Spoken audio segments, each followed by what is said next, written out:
So welcome everybody to this first webinar in a series of 11 webinars for the Advanced Training Group.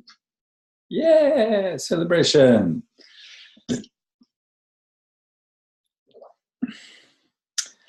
And also it's the first time I am hosting a webinar and being the technical manager at the same time. I just got this Zoom whatever it's called, and it seems to be really good, so I'm liking it better than what I've used before. It's a good practice, since we're going to do it again, to really think about how you have your lighting when you do video conferences. So now I can see most of you pretty well. Hanna, you're pretty bad lighting on you because you have backlight. Backlight is always a bad idea. You should have the light in front of your face, not behind your head. Same with Lisa. And Ida, you have so much light, so it becomes like you're white. So if it's direct sunlight, then it's not good, because then you get too strong contrasts. So that's also a hit. If you get straight sunlight on your body, then part of your body will be black and part of your body will be white, but there won't be any in between. So it's nice to do these things, because then everybody, it's easier to connect when we see you properly. So it's not essential, but it makes it just easier. And also, as I said, if you want to have an active role, to have headsets is critical. Yeah. So if you don't have a headset, please buy a headset until next time.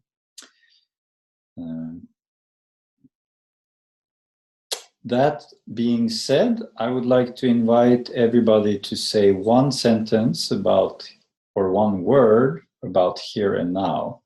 And I'll just go from the top of my list. So, oops, let's see now. So I will begin with Reidun. Yeah.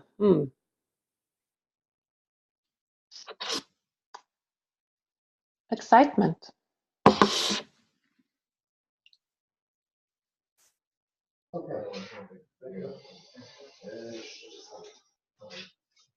Okay, thank you and welcome. Thank you. Kasha? Joy, that I feel you, that I see you all. Really joy.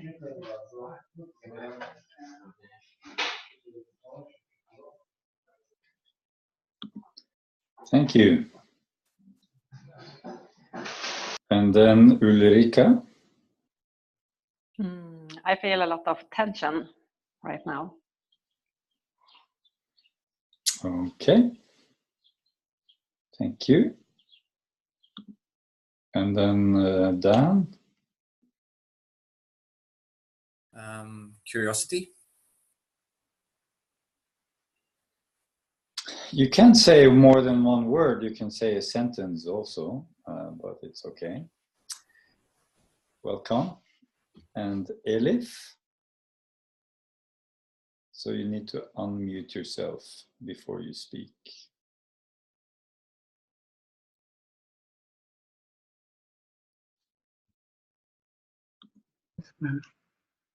I feel curious. Am I being heard?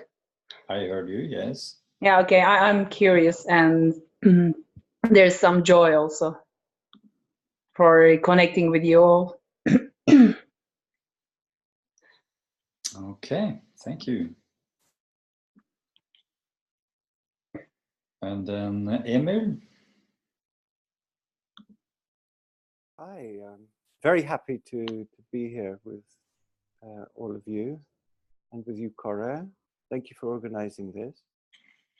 I'm winding down, relaxing into the present space, and yeah, I'm curious what happens next. Thank you. And Fredrik? Yes, I feel alive.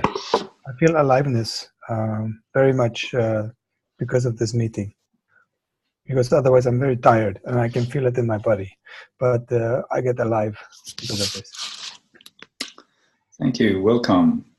Thank you. And Hanna?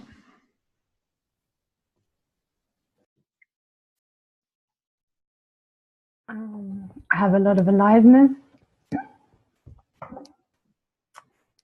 Yeah, excited. A lot of energy for this.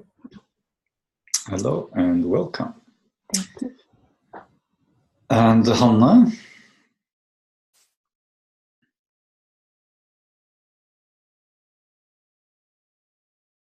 So you need to unmute yourself.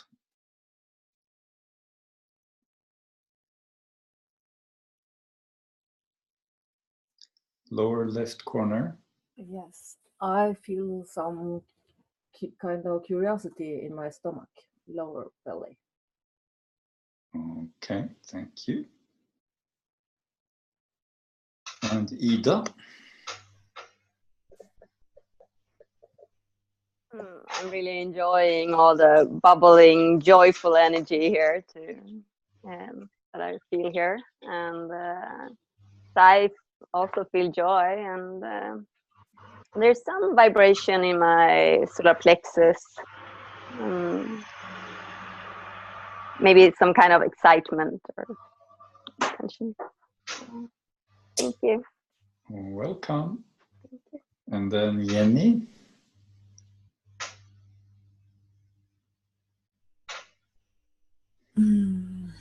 I feel calm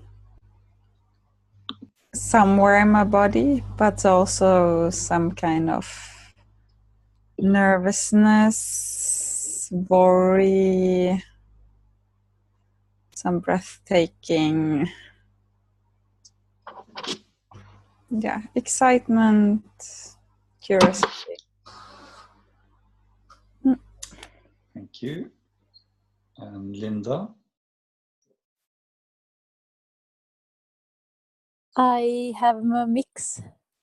I feel a little worried about the internet for me, and a little worried about technical stuff because I had little issues with my computer right before I could join this.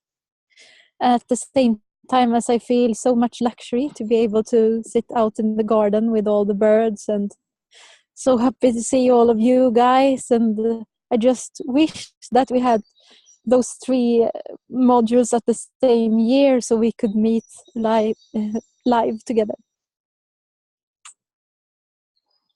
Thank you. Thank you. And Jurek, who just came in, you need to unmute yourself. If you're muted, it's on the lower left. Can you hear me, Jurek? No. Okay, so Asha? Yeah, hi, hello. I'm very happy to see all of you. And I'm very happy that we can continue in this way our work. So I feel happiness and curiosity. Thank you. And Lars?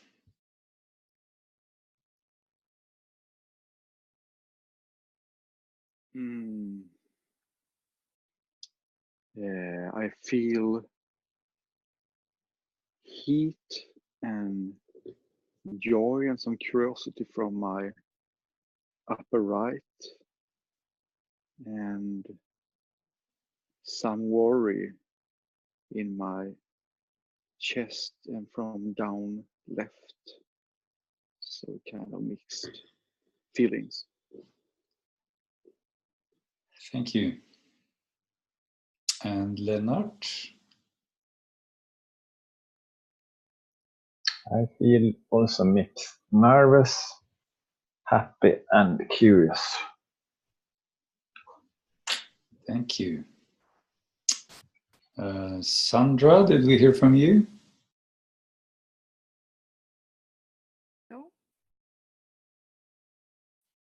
I feel a bit awkward and a bit nervous, and yeah, now I feel a little bit energy coming in when I said that. Thank you. And Lisa?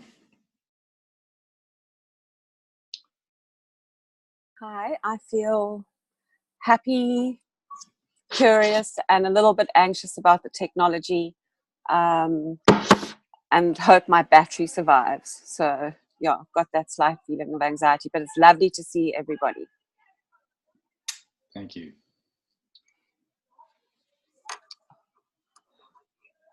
And Jurek, can you hear us?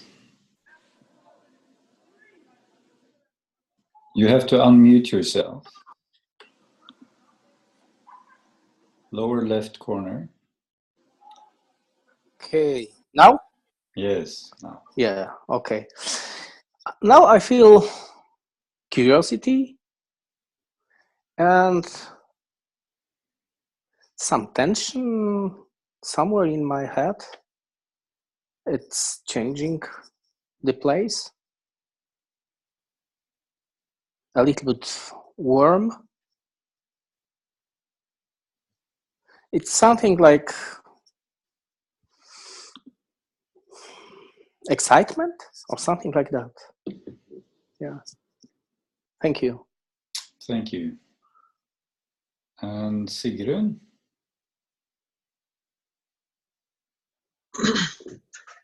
I feel very happy to be here and also mixed because I hear all the time my 16-year-old son playing his computer game and shouting. So, but it's okay.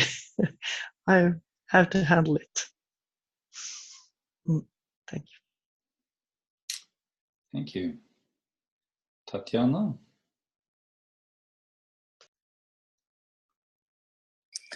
I'm very happy that I'm here and see this fantastic people all together here, and you, Cara. I'm really happy, and in my body I feel my chest and some tension in my heart, and yeah, some kind of a mix also, like excitement, joy, and some kind of attention. But I'm really happy that I'm here with you. Thank you. And let's see now, who did I miss? I missed somebody. Who didn't speak? That was everybody. Good. Okay, that was everybody. If you didn't speak, shout.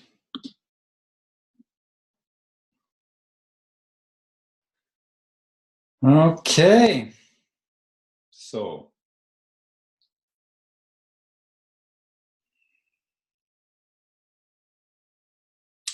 topic of today is beyond preferences. So,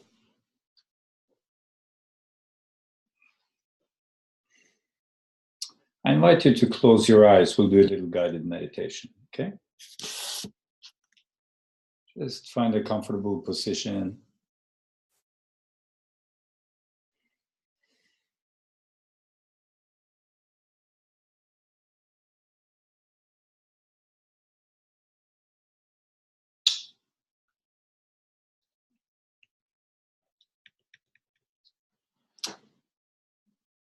And just notice your breath.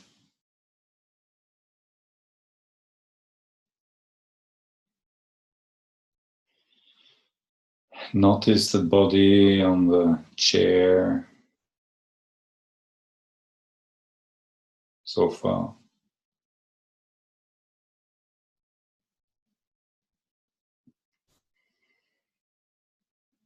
Sense your arms and hands.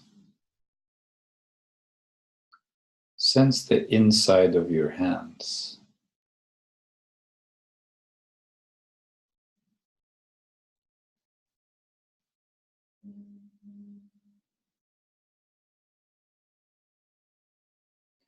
And then sense your feet.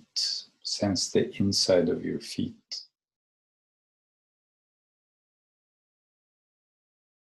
And sense your legs all the way up to your hips.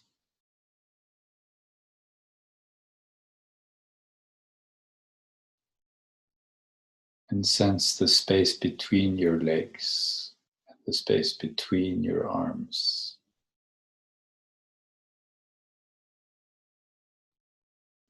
And sense your arms and legs and the space between, all at the same time.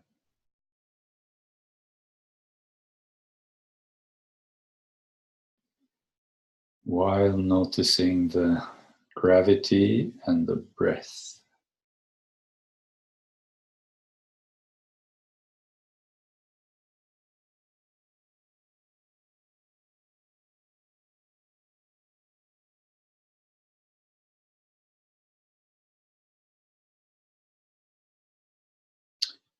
And then be aware of the space around the body, the room you're sitting in or the garden you're sitting in.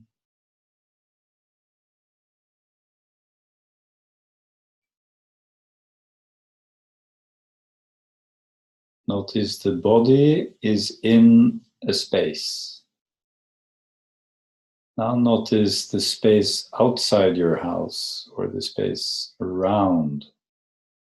Notice the space around your whole city or town or area. And then just notice space goes on infinitely far in all directions. There's infinite space. Notice how that feels to be aware of infinite space. And the body sensations somehow in the middle.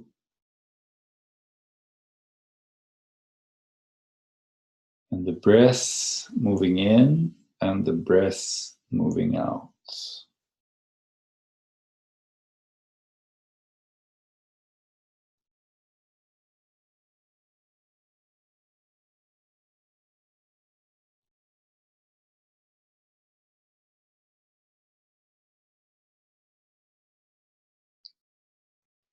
Notice that you are not doing anything to breathe. If you don't do anything to breathe, do you still breathe? Is breathing happen even if you don't do anything? Yes. The body is breathing and you don't have to do it. The main thing is that I can hear him, you see.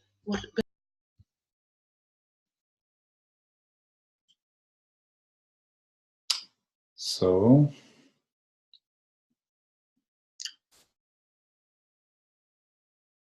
breathing is happening. You are not doing it. The body is doing it. You are aware of breathing happening.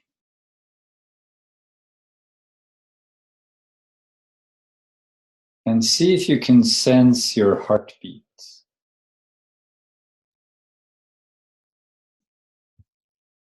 Can you feel your heartbeat? Can you notice it in your chest?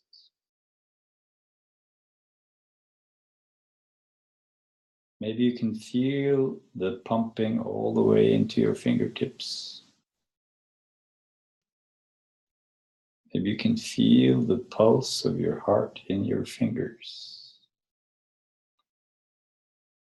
Or maybe you can sense the beating of the heart in your chest.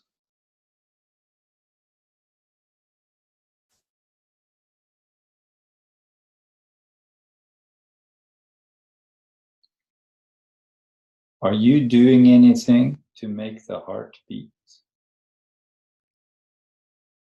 Does it require anything from you at all? No. You are not doing anything and the heart is beating. It's none of your effort needed for your heart to beat. In fact, the whole body is doing a million things every second, and you don't have to do anything.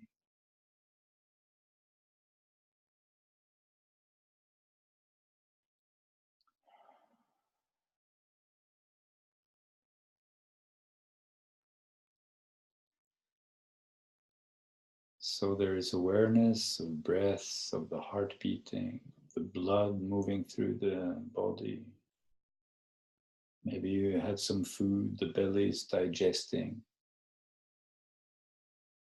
There's awareness of weight, body sensations. There's awareness of space, the weather, maybe blue sky, maybe gray sky.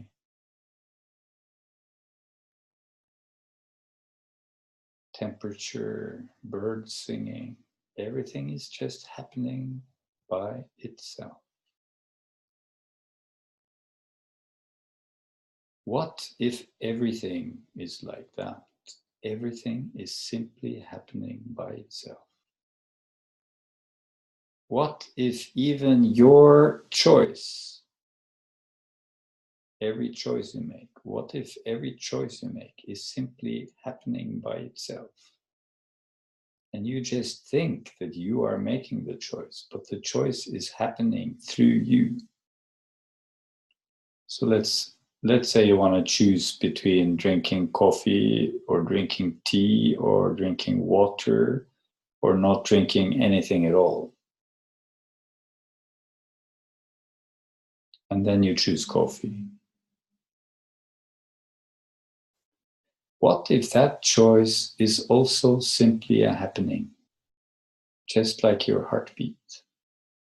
And it's just an illusion that you are choosing. The choice is simply happening, and you are aware, I'm choosing coffee. You are the witness of the choice. You are not choosing.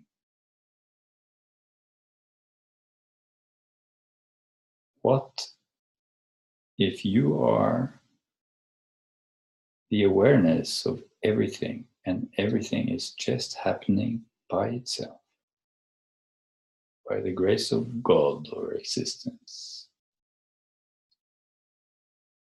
Everything is just happening. And you are not doing it, really. It just looks like you're doing it because you think you're doing it, but you are actually witnessing yourself doing it. If we can tap into that place, then we are beyond preferences. It's like the pure witness, pure awareness, pure consciousness has no preferences. It's just a witness.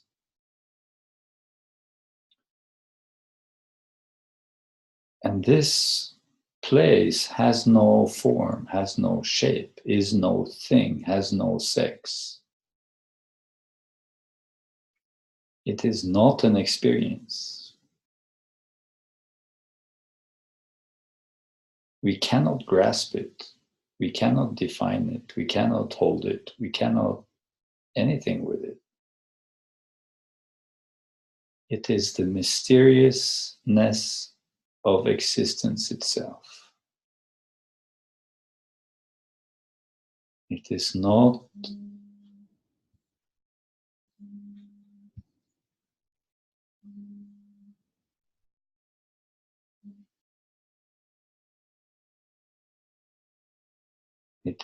really a human being.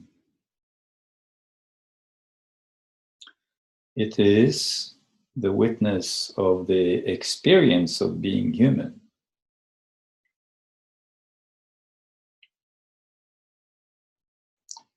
And take a breath again, maybe a little bit deeper breath. Let out the sound on the out breath if you want. Just easy. Everything just happening.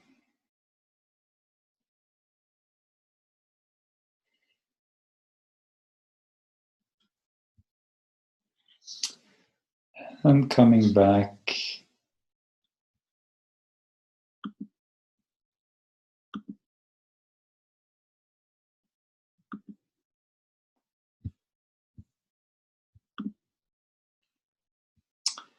Can I hear from two of you how this was? You can just start speaking. Unmute yourself and speak.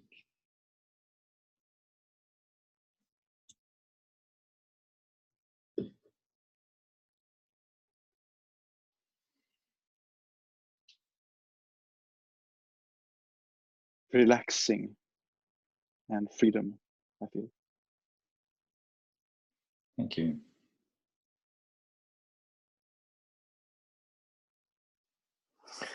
For me, it was like being everywhere. And I tried to, maybe not tried, but I didn't feel. Thank you. Thank you. Just technically, Jurek, you can take away the space above your head and maybe bring the screen a bit closer, then it will be easier to see you. You're a bit far away, and because the screens are so small, it's better to be closer to the screen.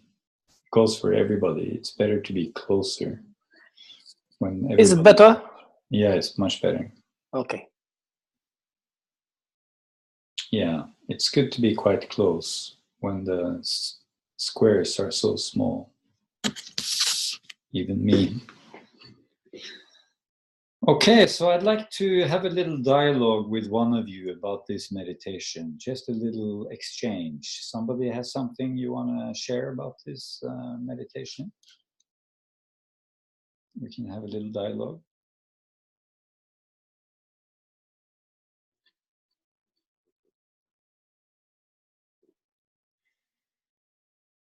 You can do like this to show interest. But I don't see everybody. There's not space for everybody I see at the same time. So it's better you just unmute yourself and start speaking. Emir, yes. So, what would you like to know? No, I want you to share something from this experience. I feel completely different. I feel like I've slept. I'm rested when I was tired, and I was genuinely tired, and I am now genuinely rested. I can now act. If How do you interpret that experience? I don't feel a need to interpret. I just feel rested and grateful for that. What I mean by the question is, how do you explain that you feel rested and awake after such a short little meditation like this? I see.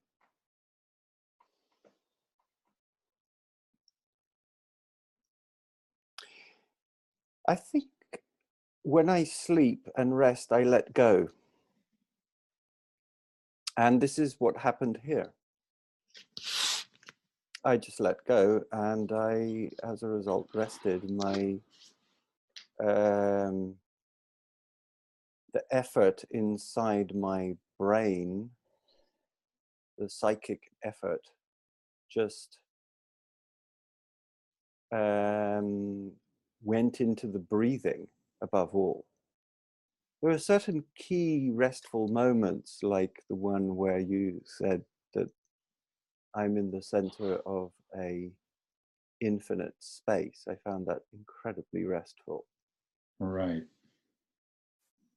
And being the awareness of being part of that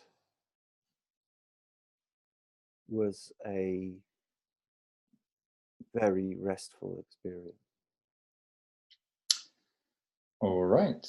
Thank you. Somebody else would like to give a little comment or question about this meditation? I would love to do that.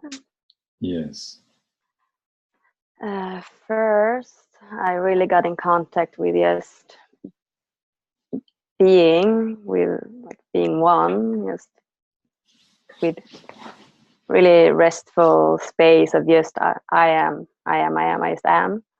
And then you said, what if even the choice just happens? And then I was like, tension. I was like, it felt like because when I experience that I have a choice, that's really empowering. Like I am like a creator also. So I still feel I'm like some critic to that. Really didn't land in me really. It's the spiritual determination thing. Huh? Yes. Don't take that away from me. Don't you dare take that away from me. I have a choice. Yes. Yeah. Power to the people. Yeah. Thank you. Somebody else has a comment. Yes. I felt so relaxed when you said that. What if the choice is just happening? That was so relaxing for me. It's like, yes, that's where I want to be. So it was, really relaxing. Interesting contrast, Ida and Linda. Yeah. Thank you. Thank you. So now I need a third opinion so we can have a vote here. Now we have the polarities. Anybody else?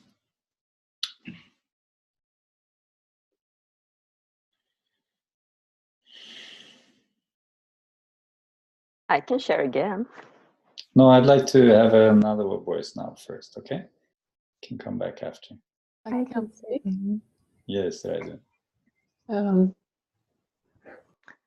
This meditation brought me in a completely different state, a very relaxed state.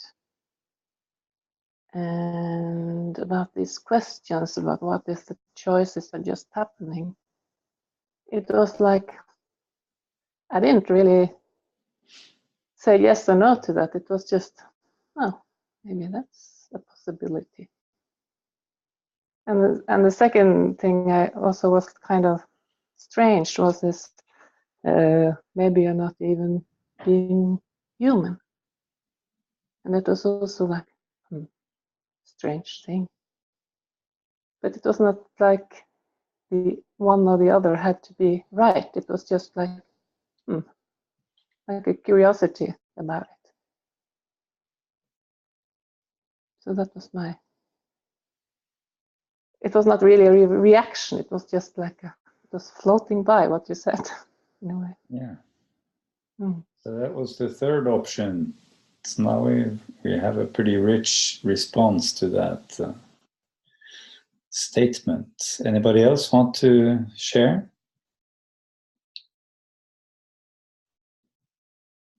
Tatjana?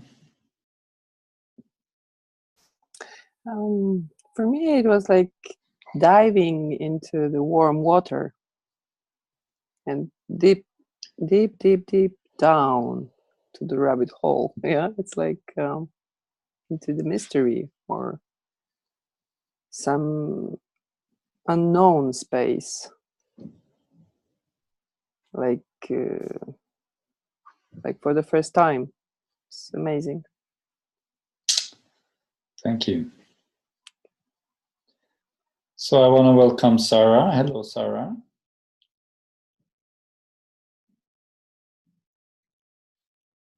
Do you want to say a word about how it is to be here? Yes, hello everybody. So I've just got in from work, so I'm just landing really. I've been in a traffic jam. So yeah, it's just really lovely to see everybody's faces, and I don't know what you're talking about because I missed the meditation, but I'm hoping that I can join in now with the workshop.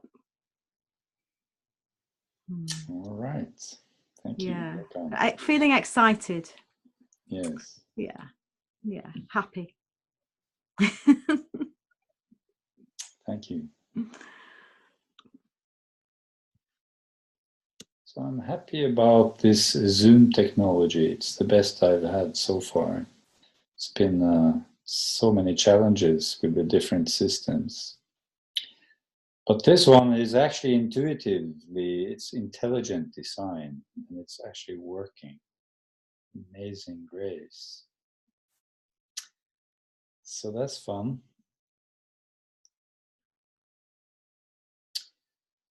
So the great way is not difficult for those who have no preferences. That's the words of wisdom from the fourth Zen patriarch of China. C.C. Ming, it's called, the poem, famous Zen poem, which begins with that sentence. The great way is not difficult for those who have no preferences. The moment you attach to your preferences, heaven and hell are set infinitely apart.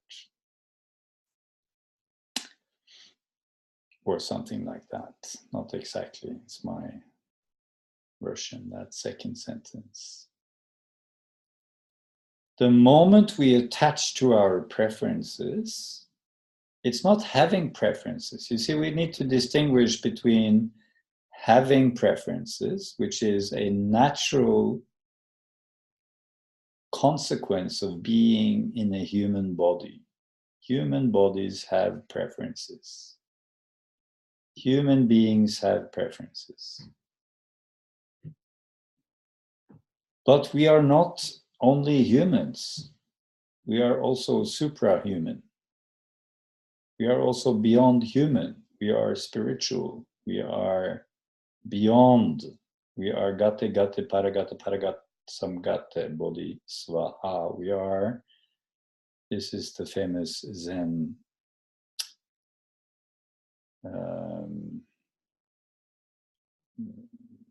mantra. Gate, gate, paragate, parasamgate, bodhi, svaha. Gone, gone, gone beyond, gone way beyond.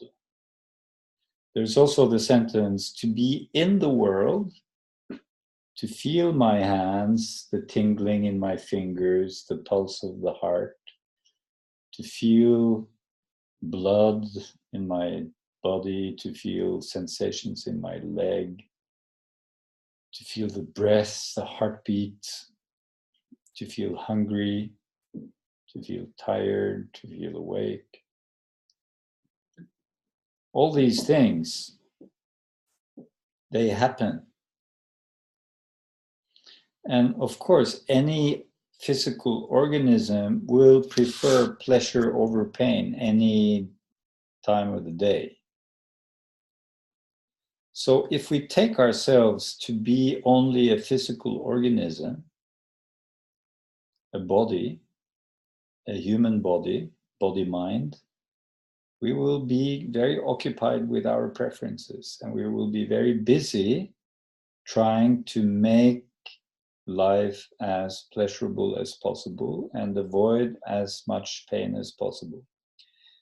It is what bodies do. Animal bodies, any body, any organism will do this. The uniquely human capacity is to transcend the biological into the spiritual dimension and be the witness, be the consciousness. And this is a very mysterious thing. We cannot grasp it. We cannot define it. We can't really talk about it. So the meditation was an invitation to taste it. It is beyond experience. So to be in the world means to be in experience. And all of life is experience. You can't speak about anything in life which is not experience. Everything exists as experience. I see this mug. This mug is an experience. This sound is an experience. The blue color of the mug is an experience. Touching it is an experience. The whole mug is an experience. Objective reality exists as experience. My body is also an experience. Everything is experience. You can't have anything at all without experience. The mysterious thing, no thing, is that experience is being experienced, there is awareness of experience. And the awareness of experience is not an experience. And the moment you try to speak about that, you turn that also into an experience. And then I want to have more of that experience. Because that's so nice to have that experience of being in presence. And now I have the experience of presence. And that's so yummy. And now I have a preference for presence. So I've made presence into a kind of chocolate. It's yummy. It's like sex and chocolate and good coffee. Presence is another yummy thing to have, and lack of presence is something bad I don't want to have. But it's no difference from wanting to be rich rather than poor, from wanting to have a girlfriend rather than being single, from wanting a house rather than an apartment, to wanting a nice car rather than an old rusty wreck. It's a preference. So we bring our tendency of attaching to preferences into our spiritual practice, and we just exchange material things with essence qualities. So now I want to have the essence qualities, and when I don't have them, I'm upset. This is no different from wanting to be rich rather than poor. This is called spiritual materialism. There's a beautiful book by Chogyam Trungpa with that name. I recommend it. We make pleasurable experiences the goal of spiritual life, but this is not the goal of spiritual life. The goal of spiritual life, if there is a goal, in my understanding, is to be beyond preferences. Because beyond preferences means to be the witness, or to be the consciousness, to be the gata-gata, the beyond. So to be beyond preferences doesn't mean to be without preferences. It means to be not non-attached to the preferences. So I really want a coffee. Actually, I was in Stockholm. It's a good example. I was in Stockholm visiting a friend just a few days ago. It was a beautiful day. And sometime in the morning I said, oh, we were going out. And then I said, I want a good coffee. I like to start the day with a good coffee. This is one of my preferences. And I was on holiday. It was a beautiful day. We went out on the street, and she was guiding us through Söder in Stockholm. And I thought she was taking me to a good coffee shop because I'd said 3 times clearly and loudly, I want a good coffee. This is my first priority now as we go out. And then we walked and we walked, and I was like, why are we walking so far? It's coffee shops on every corner. Yeah, patience, patience. And we walked and we walked. And I said, okay, I guess there's a great coffee shop a bit further down. I can wait 10 minutes, it's okay. And then we were out of the actual city and into the park by the river. And there are no coffee shops with good coffee there. So we had walked for 20 minutes to an area with no coffee shops, just bad coffee. So my preference was not being satisfied. So I was witnessing the play of my coffee preference. I was not having a preference to not have this preference. And then I got actually a little bit annoyed with her because I'd expressed my need and request so clearly, and she'd take me to a place with no coffee shops. It's like, how is it possible? So I allowed myself to be irritated, annoyed with her. Then she got a little bit upset, of course. So I let myself be a little bit annoyed for a few minutes. And then I said, okay, I'm not going to die if I don't have a good coffee. In other words, there was a part of me witnessing the whole show, and it didn't turn into any conflict, but also I didn't suppress it. Like, oh, I'm so zen, I don't have any preferences. I just adapt immediately to the situation and everything is always perfect. This is an idea. I had my preference for coffee. I had my irritation. Then I had my let go of the irritation.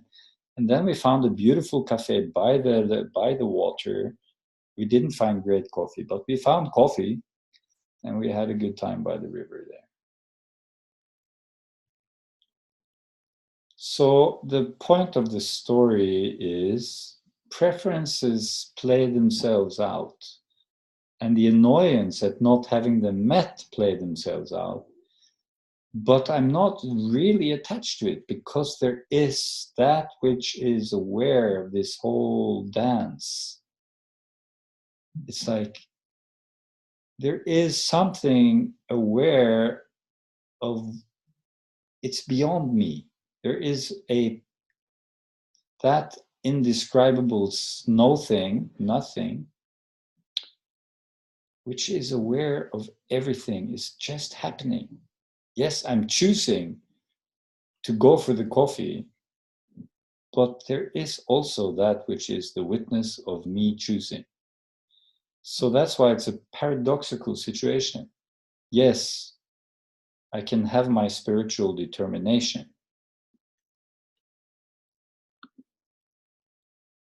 Are we having, where are you, Ida?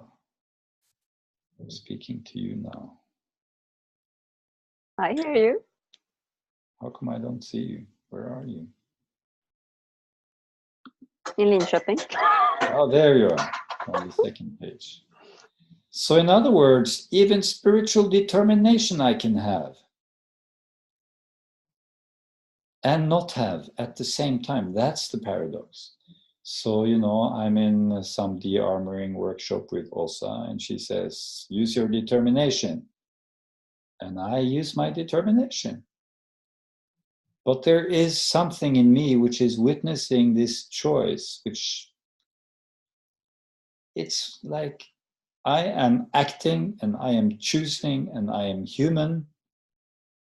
And simultaneously, I am the witness of everything and I'm not attached. I am totally engaged in life and I'm using even my determination and my visioning and intention and feeling my longing and my tools and my Zen coaching this and that. And at the same time, everything is kind of just a play, lila. as they call it in India, lila, the play of life. It's God's play. I'm witnessing it. And the witness, one moment, Lars. And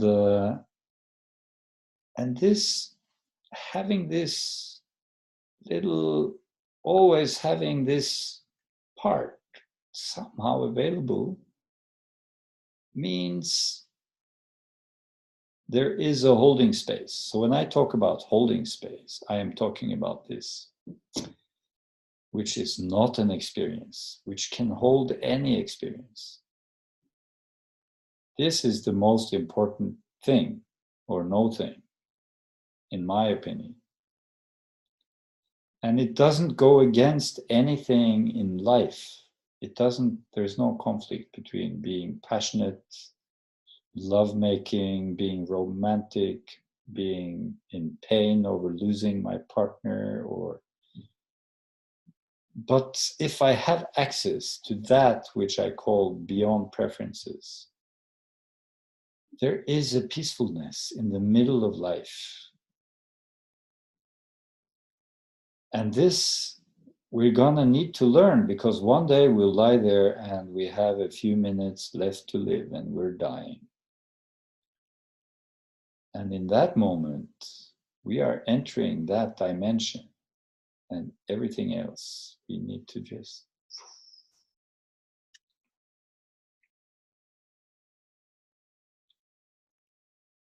So notice what's happening in your system right now as I talk. Just take a breath and notice what effect does this talking have on you.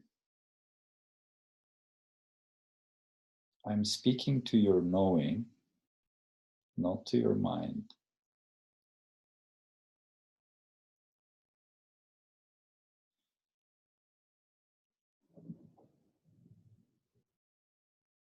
The mind can never ever know anything about this. The mind can be witnessed.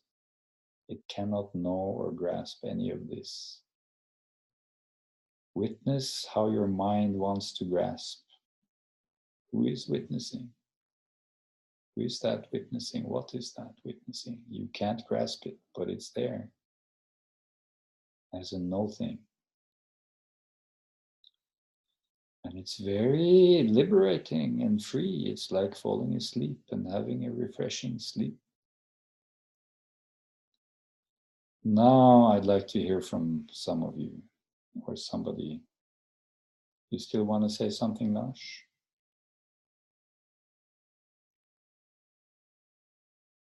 Yes. First of all, I kind of practiced this in the moment, feeling a bit annoyed, not being answered, having the possibility to ask a question, and then I meditated shortly on letting go of this preference, not really letting go of it, but being a bit beyond, and it's kind of changed to some joy and warmth. So that's right. What I'd like to share. My question was, Lars, you don't have a headset. This is a problem. I have a headset. You have a do you hear me? Yes. The sound was a bit poor. You have those wonderful AirPods. Yes, Great. yes. Yeah. Is this teaching of equanimity? That's my question. Is it equanimity we are talking about? Well, that's the word for it. When we are in touch with this, then there is equanimity. Yes. Equanimity is a quality that follows from being in touch with no preferences. Yes. Thank you. Thank you.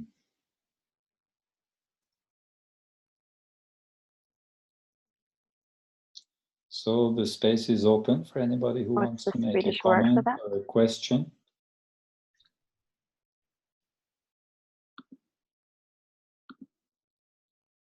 Yes? Yeah, can you hear me? Yes. First, what's the Swedish word for that? Lars said? equanimity, Yeah. sinnslikevekt. Mm. Liknöjdhet, I Ah, think. okay, thank you.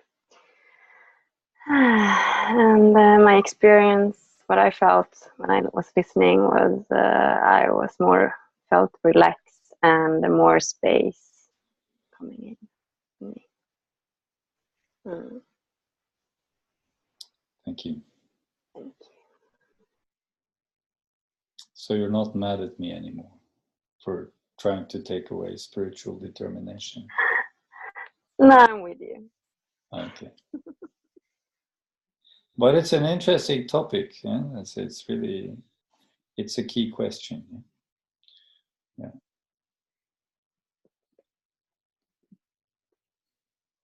I feel a wonderful lightness with this equanimity thing.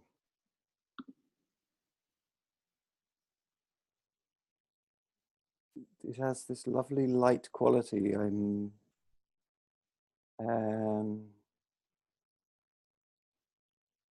experiencing a lot of energy coming from this place.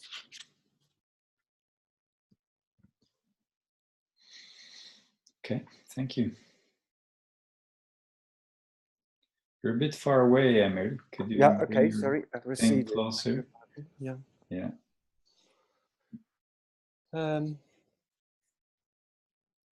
It's as if the cares for preference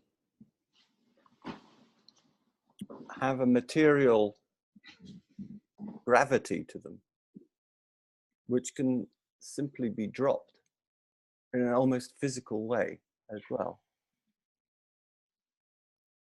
And I also find it interesting that I can only understand this now that I'm entering a different age in my body.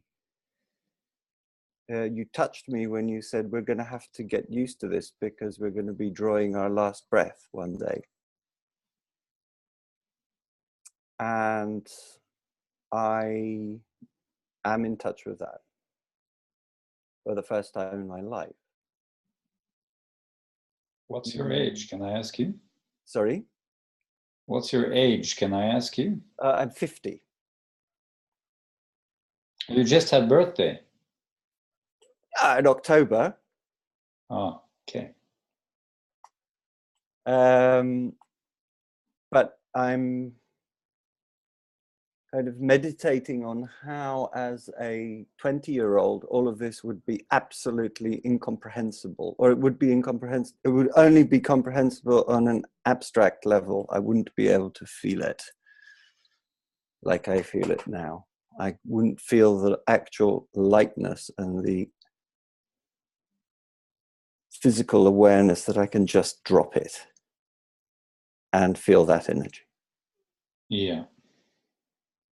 It's almost like when you are wearing a rucksack and you've been walking for 10 kilometers and you take the rucksack off.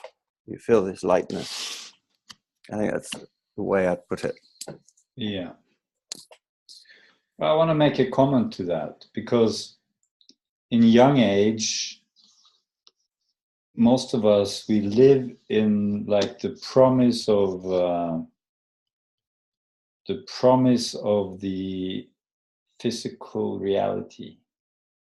It's like physical reality holds a great promise for us.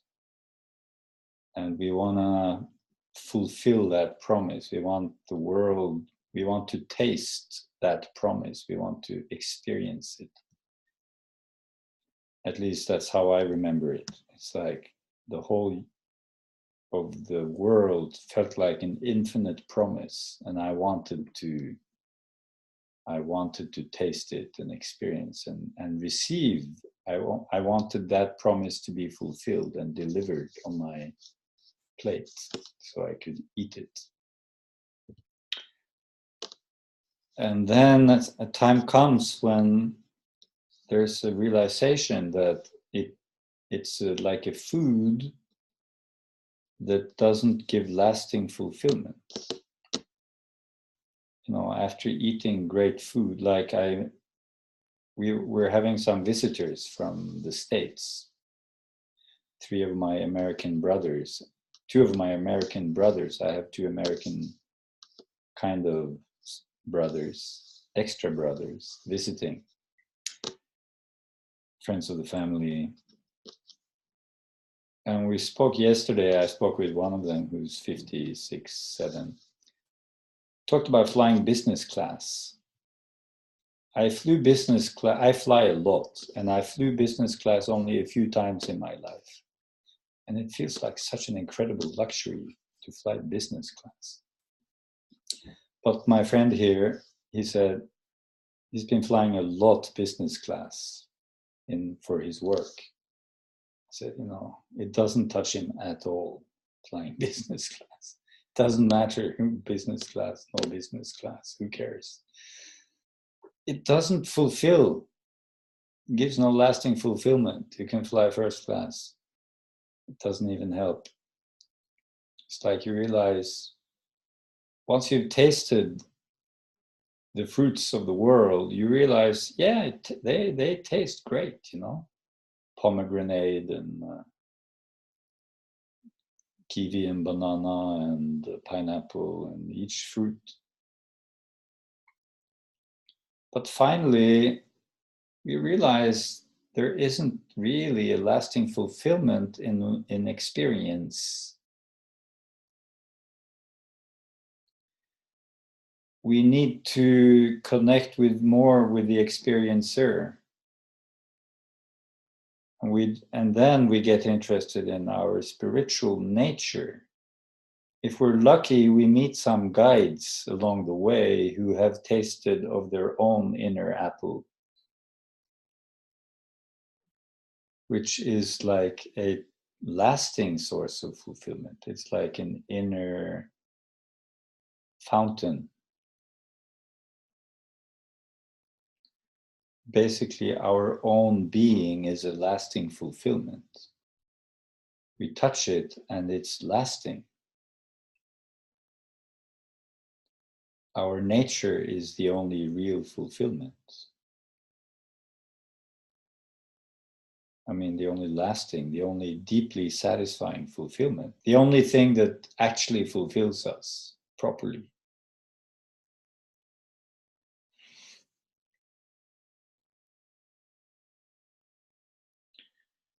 And the fulfillment of the world, the promise of the world, is preferences.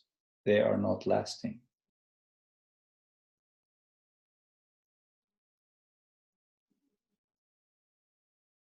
But our own nature, beyond preferences, is peace. No longer are we dependent on what actually happens so much. We have access to a peace beyond preferences. So when I coach people, I want them to tap into that place, because if it's possible to invite them into that place, maybe it's not possible. It depends where you are on your journey. But if you're ready to touch that place, I want to invite people to that place. And there's not much you can do, but you have to be there yourself as a coach. That's the only way. Which means you're not so engaged in people's stories, even when you're engaged. To be engaged without being engaged, or to be engaged and not so engaged at the same time. It's like going to the movie, watching some great movie, being totally into the movie and still knowing I'm just watching a movie. It's not that serious. If this guy dies, nobody dies. It's just a movie. So I can be totally into it. Oh, and yet be aware that it doesn't matter who dies in the movie. It's just a movie. And I can let myself be crying and, oh, it's so sad. But I know it's It's just a play of human emotions happening in a drama. It's a story. I'm engaged and I'm beyond engaged at the same time. I'm in the world, but not of the world. I have access to a mysterious peace. And this mysterious peace has a lot of qualities within it. But when I say beyond preferences, I'm actually also beyond essence qualities. Because of what I said in the beginning, we tend to turn these essence qualities into goodies that we want to have. We turn them into preferences. But beyond preferences is to be beyond preferring to be present. Okay, so I'm not present. Let me not be present. I can be the witness of my non-presence.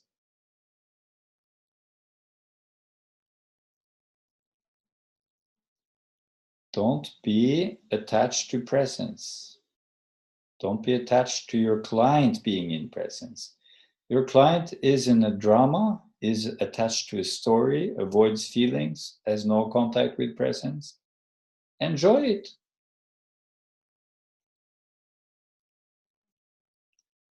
It doesn't have to change.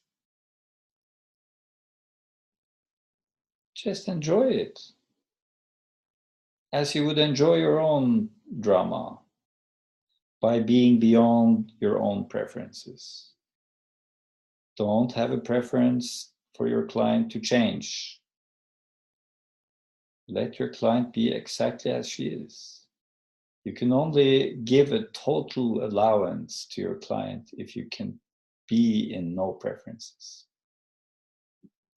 And to be in no preferences, we have to be beyond preferring presence over non-presence.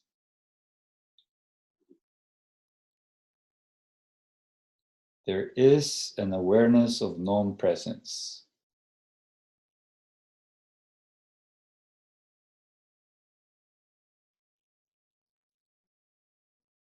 Let your addictions be your addictions.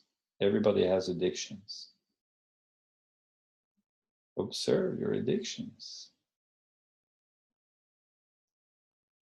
until they change.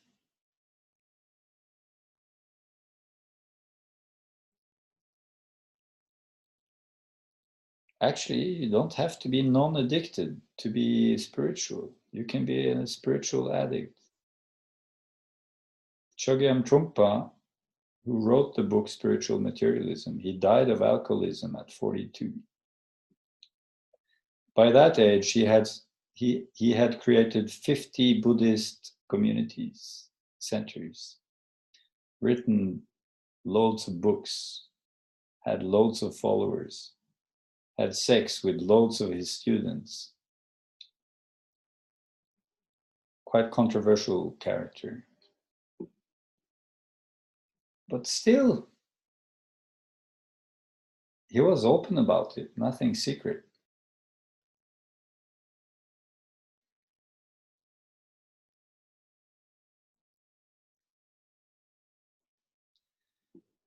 So we have ideas how spirituality should look in the physical, but actually, why? That's a preference. A guru should act and look like that, according to my preference.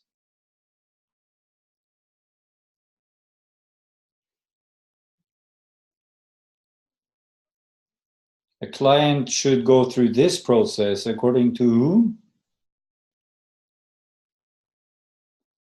Are you God to decide what process your client should go through? No, our job is to be there and be fascinated and see what happens. Trust my intuition. Actually, when I coach is the time when I'm most the witness of my own actions. I'm just sitting there listening to myself coach. I'm not coaching. Somebody's coaching. It looks like it's me, but I'm actually just witnessing myself, even now, teaching.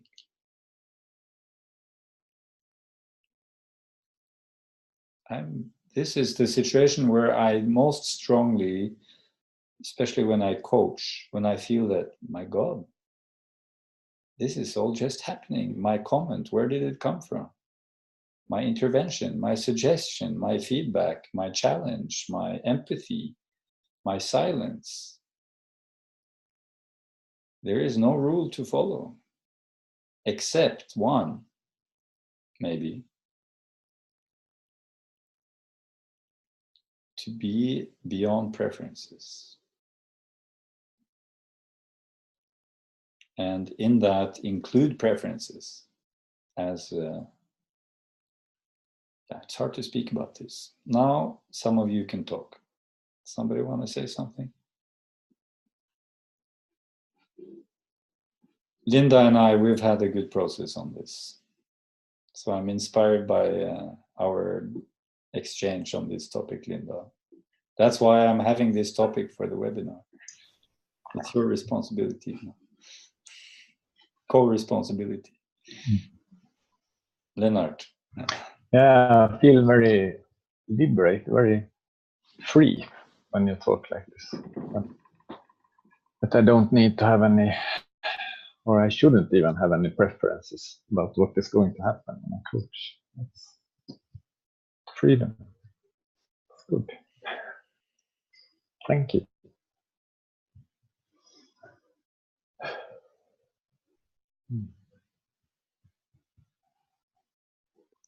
Thank you.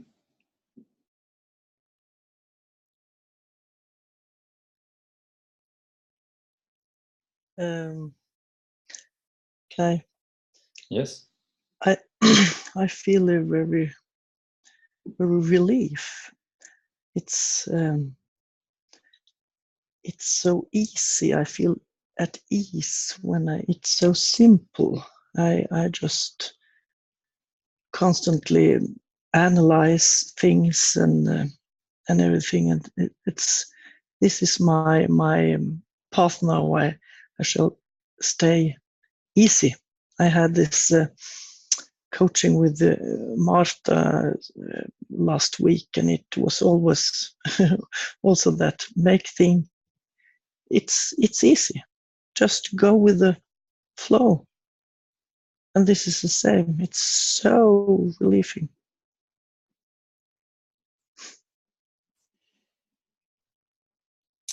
Thank you.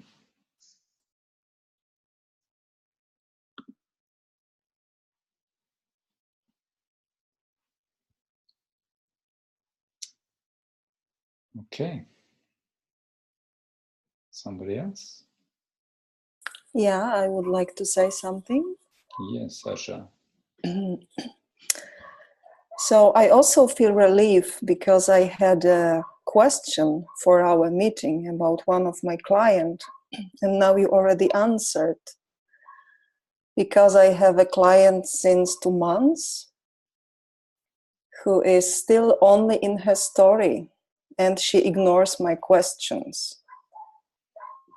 When I ask what is alive now, she ignores, and she's just talking her story. What happens now in your body, she ignores, and she's again only in her story. But she comes back. It's more like a psychiatric session, I can say, so, yeah, psychotherapy session. But now I feel that maybe she just needs my presence if she comes back. Yes. And that's something I can offer her. Yes. So thank you, Cora. Thank you. Yeah. I have my answer. Great.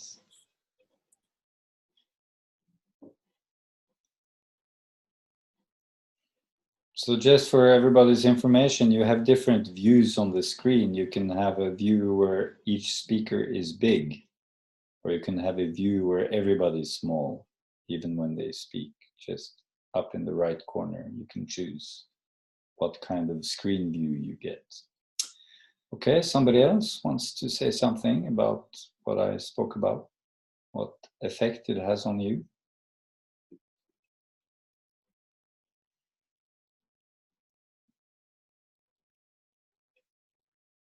So I can say something? Yes, Sarah. Can I just ask the convention for speaking, because there's like a raise hand button, or are we just No, talking? you just start speaking. Just okay, I wasn't sure. Unmute yourself and start speaking, because Okay. I don't see all of you, so you have Okay, to I see. start speaking. Yeah. Okay, I'm with you. Okay, so as you're talking, I feel a great peace, very peaceful,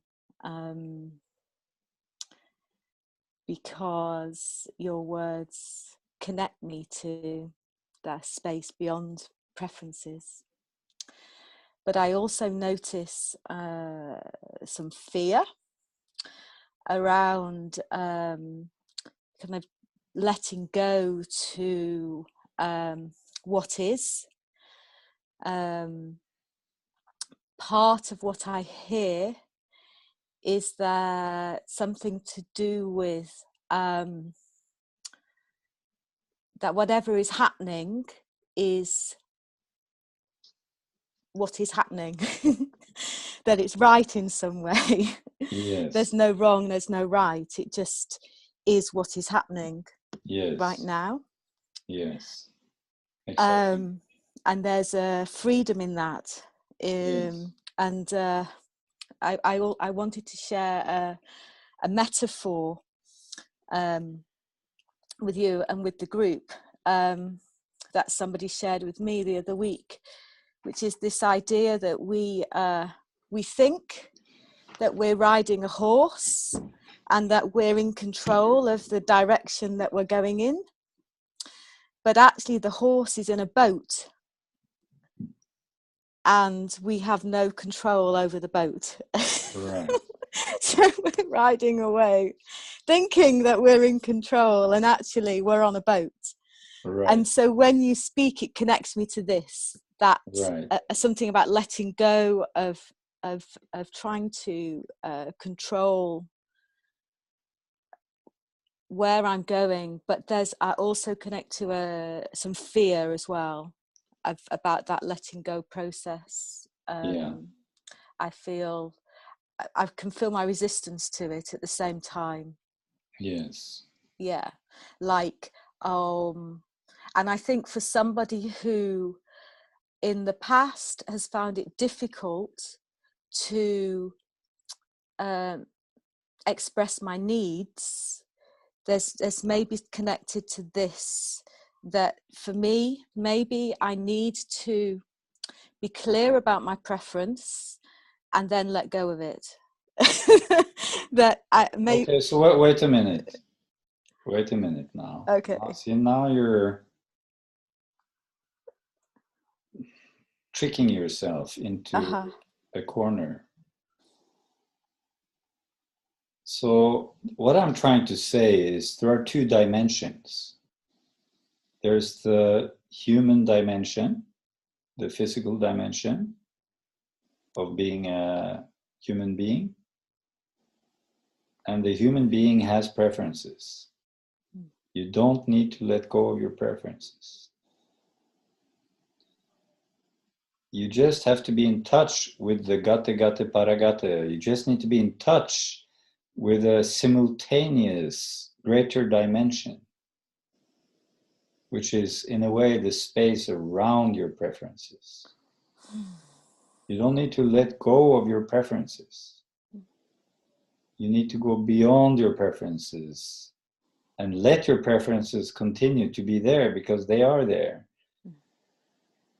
So we honor. That's the point of the coffee story. I don't try to go beyond my preferences. I let my preferences play out. I let my reaction when they're not met play out. I don't see that as against spirituality. I don't feel I need to change that. Next year, if the same thing happens, it's perfect. So, see, because I didn't end up with a conflict with my friend, because I'm not attached to the preferences. It's not like the preferences are there, but because I'm connected with the dimension beyond, I'm not glued to my preferences. If I'm glued to my preferences, then when they're not met, I become a child and I start fighting for my preferences. I can't let them go. And I'll be upset with my friend for the rest of the day because she ignored my needs. And this is, my needs are holy. And when they're ignored, I'm disrespected. And when I'm disrespected, I'm not loved, and blah, blah, blah, blah, blah, blah, blah. And the story goes on, and we could have a big fight and a drama and become friends again, and on and on. See, it means I'm attached to my preference. So what I'm saying is, don't let go of your preferences. Go beyond, be connected with the beyond while your preferences are playing themselves out. Because or else you get into the trap, which is to have a preference to not have preferences. That's also a preference. Yeah. Can I just say something? No. Oh, one moment. Yeah. Okay. Let Sarah complete it. Yeah. Yes, just clarifying what you're saying, really. So we can express our need, and it's important to express. Sometimes it's very important to express our important. Yes. But not being attached to it is something else. That's the key. So there's like a space around the whole process of learning to set boundaries, express my needs, manifest my visions, attract the money, attract the girlfriend, boyfriend.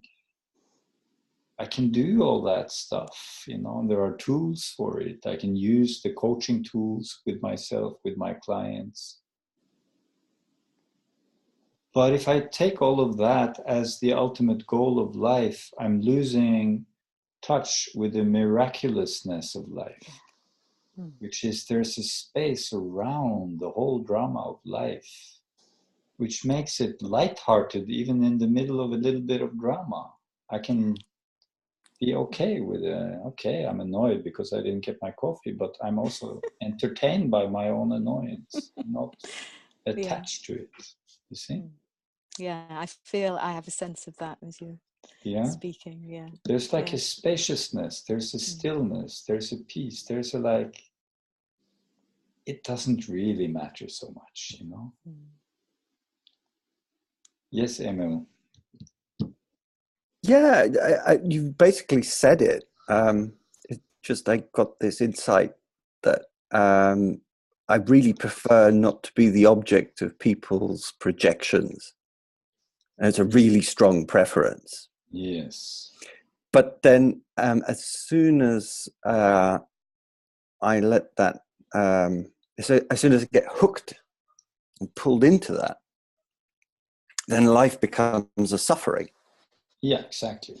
The moment you're attached, get glued to your preference, suffering starts. See, that's the genesis of suffering. Yeah.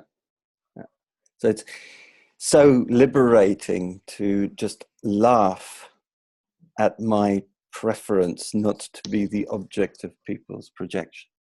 Yes. And to let it be there, because I don't enjoy it either. Yeah. Sometimes I enjoy it, but sometimes I don't. Let myself not enjoy it. Yeah. Thank you. Okay, somebody else? Yeah, I just have a question. If you can clarify, I'm getting confused, attached and have a preference. Like, what's the difference? Two different dimensions. That's one way to think of it. So in the human, physical human realm, we have preferences. But you have to be aware that you're also beyond human. You are not only human, you are also beyond human. You are a witness. You are the mysterious miraculousness of awareness, of witnessing. This is not you as a, as a human being. So that beyond has no preferences. You can call it pure awareness. It's not something sitting inside of you. We can't locate it. It's mysterious. It's beyond preferences. It's watching the play of life. So preferences are part of life, just like sunrises, clouds, and chocolate.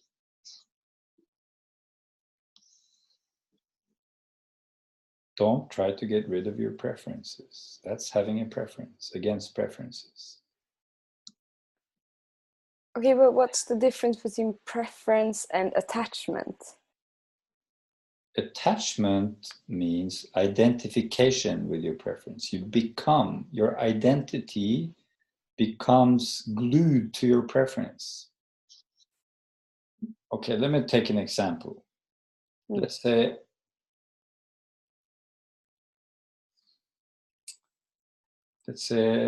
in a relationship.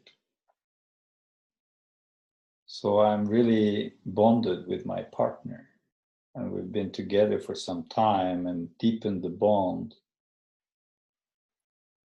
Now my whole identity is somehow connected with being in this relationship. I get so many confirmations about my identity from this relationship. Who I am, what kind of person I am. I get love, I get confirmation, acknowledgement. I get friendship, I get intimacy, I get a way of life. It's like my whole identity gets caught up in this relationship and this love in this relationship. And then I'm getting in trouble in my relationship, and it looks like my partner and I might split up. Yeah? So now I start to freak out. Because, and the more attached I am to my preferences, the preference and my identity are like one.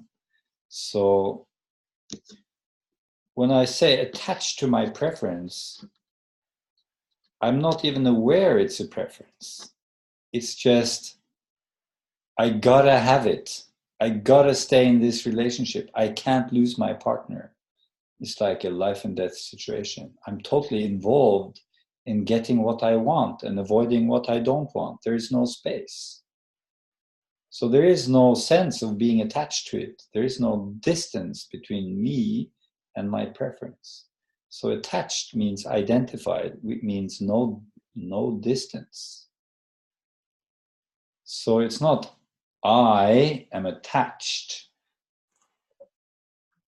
It means more I lost touch with who I am in a bigger sense. The space disappeared and I became my preference. And you can see this in a kid, 5 years old, who has decided they want something and their parents are not giving it to them. And then they don't accept this. Have you seen that? Does it get slightly intense? It's like the child gets completely unreasonable. It just freaks out completely. It's just gonna have that thing. Whether it's available or not, doesn't matter. Even if it doesn't exist. They're in the mountains. There is no ice cream. It doesn't matter. I'm gonna have my ice cream. It goes for completely berserk for 30 minutes. It's gonna have the ice cream. There is no space. There is no awareness of being attached to the preference of having an ice. It's just, I'm gonna have my fucking ice cream. So if you look at people who have little consciousness, they will kill for their preferences. As a lot of people will kill for their preferences, even commit suicide for their preferences. There is no space. So by attached, I mean loss of distance, which means loss of space, which means loss of awareness, which means loss of witnessing space, loss of being in touch with who you truly are.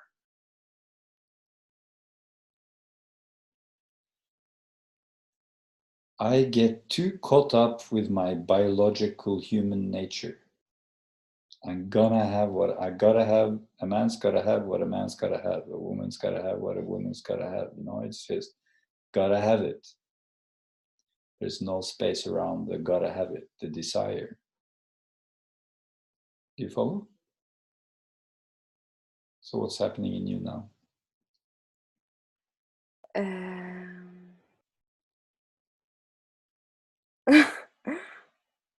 I don't know. It's like everything seems like a bit funny somehow. Like it's a bit comical. Exactly. See, that's what happens when we get in touch with this space. It's like, what was the whole drama about? Why do I take it so seriously? It's a drama, it's a play. It doesn't have to be so serious. It's not life and death if I'm together with this person or not. I'm gonna hurt. Okay, let me hurt. But you know, if you're 22 and there is no space and your first love is leaving you, it's not like that. I mean, it's not like that when you're 50 either, but if there is space, the more space there is, the more we can deal with. The emotional reaction may still be there, but if there's also more space, I can let the emotional reaction happen and I can witness it. There's still a preference, but there is space around the preference. So there is beyond preference. That's why I call this seminar Beyond Preference, not let go of preference. That's different. Beyond. Gate. It's kind of like I have often the experience that when there's more awareness, there's more connection with witnessing, and there's then less preference to my experience. I can experience myself, like I can experience my experience more fully, like more intense. It's like even though there's space, there's a greater depth of the experience. Yes, you don't feel less, you feel more. Yeah. Still, it's kind of like a play. Yes. It's both, kind of. It's both. Mm. You're more engaged in the movie because you're not so concerned if the main character dies, because it is, after all, just a movie. Yeah. You know, sometimes I sit in the movie and I watch a movie and I say to my friend watching it with, because it's going really shit for the hero, you know? He's in such trouble. And it's halfway through the movie and he's in such trouble. And I say to my friend, they can't let him die. He's the main character, you know? They can't let him die. No way, no way. Oh, good. Okay. We know it's a movie. They can't let the main... And sometimes they do anyway. What? They let the main character die before the movie was over. Shit. That's quite shocking. But it's a movie. It's still a movie.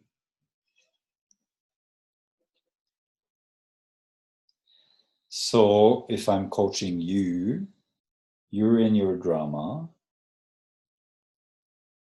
I let you be in your drama. I'm in space around I'm the space around the drama. So I can be completely relaxed, and this will have an effect. You as the client will You will feel I'm totally with you, and yet I'm not taking you so seriously at the same time. So I'm taking you seriously and not taking your drama seriously at the same time. And it's a mysterious place. You feel totally seen, but in a way which gives you a lot of space. It's like it doesn't, it's hard to understand with the mind, because either you're totally with me and you think it's as terrible, or you're detached and like, so it's like the unity of engagement and detachment. It's a paradox.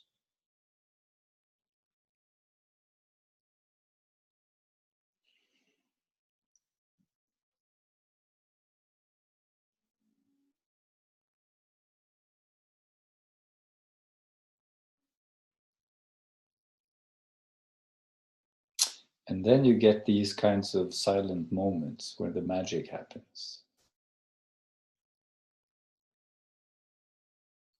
And that's the treasure, when you can sit in that silence with your client and feel the magic is happening in the wordless space. Deeply satisfying.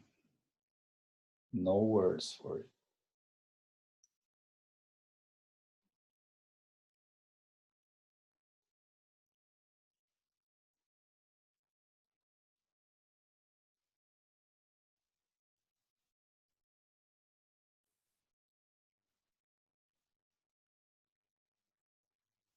And then it's best not to say too much, because then you destroy it.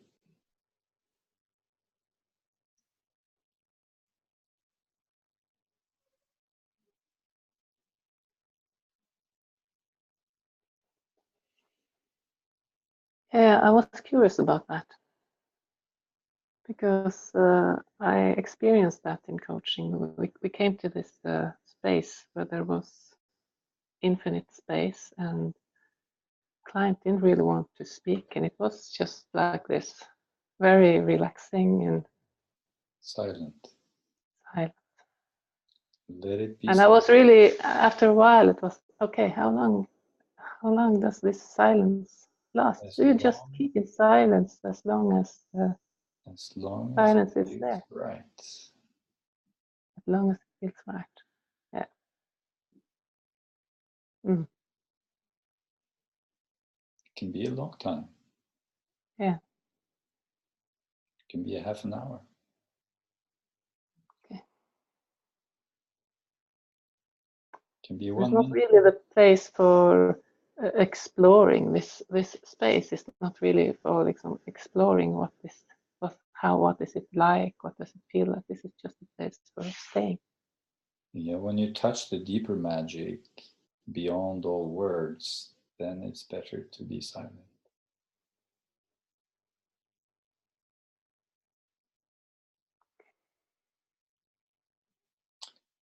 And trust your intuition. Suddenly you feel like saying something. You say something. But not because you have to.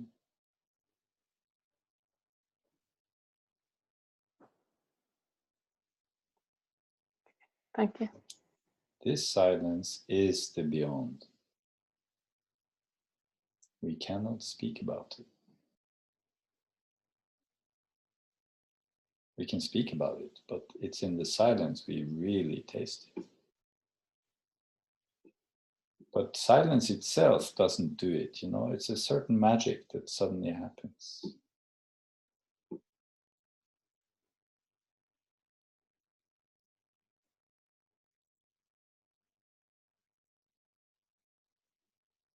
Somebody else want to say something?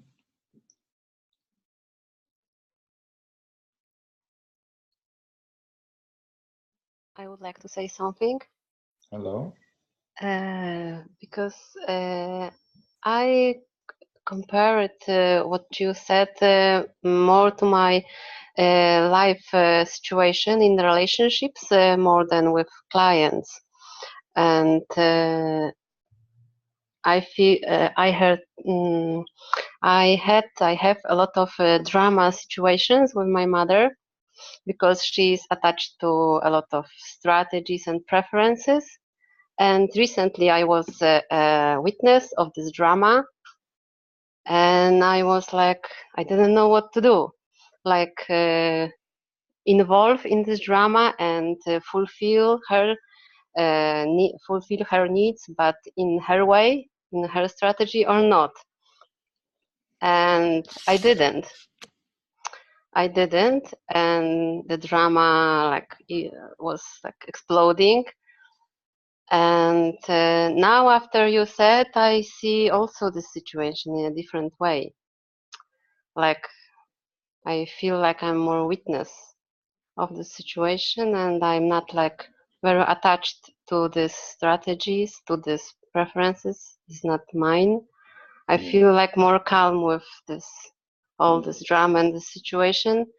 And now I also have a preference to have perfect relationship with her, of course, and calming and nice. And I see, like, I can see right now more myself like a witness of this. Like Kasia has this preference to be in a perfect relationship with her mother. Okay. Yes. She has it, and like not very attached to this. And also I see her drama in a different perspective. Yes. Yeah. Good example. Yeah. So yeah, I feel more like at ease with this. Yes. Really, I feel more relief. Yeah.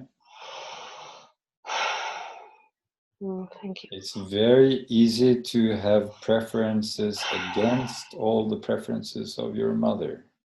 Yes. Well, I know that place very well.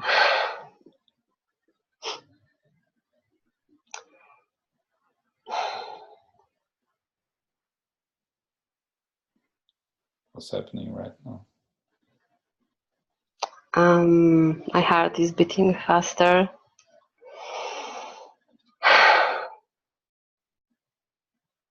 I'm touched with this.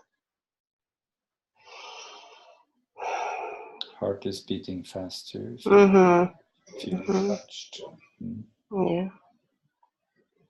I feel like compassion to myself and to her. Yeah, and then a deep breath happened. Yeah. And another one. Yeah, compassion.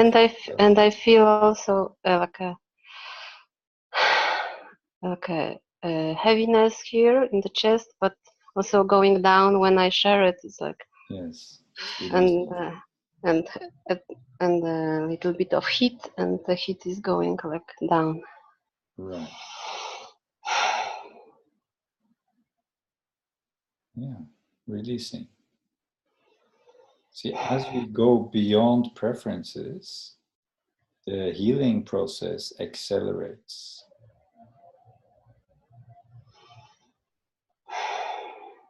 Because we're no longer trying to hold everything together.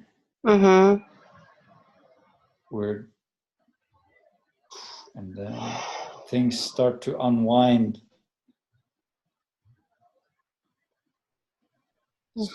Also a key to healing.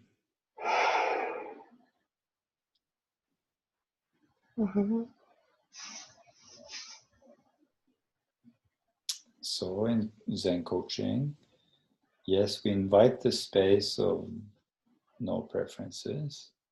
And then we ask the Zen coaching question, what's happening in you now? And then we stay with that classic Zen coaching, classic, what's happening now? Okay, now this, okay, now this, okay, and now this, okay, and now this, okay. Everything unwinds. Tension unwinds. Basically, healing happens and we integrate more the spiritual into our human existence.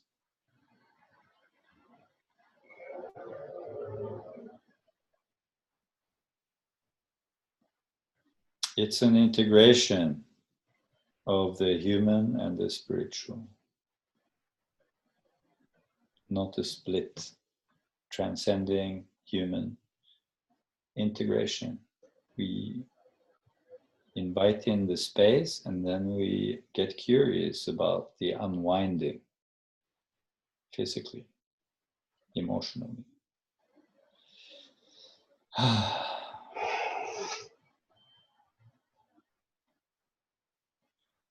And then I'm not so concerned, the space is there in the background, but now we're diving more into the experience. Yeah. So the space takes background, backstage, and now the experience on stage.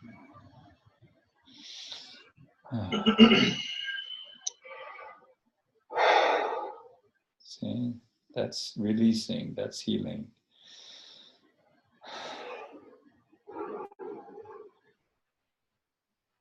Digesting, unwinding. Letting go happens by itself. Nobody could ever let go of anything. Let go is something that happens. We cannot let go. Mm-hmm. Let's go when there is space.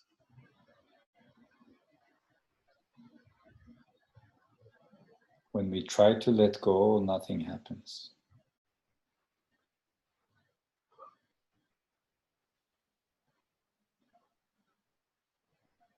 When we stop trying, connect with space, letting go starts to happen. Release starts to happen. And we have effortless transformation. It's a non-doing.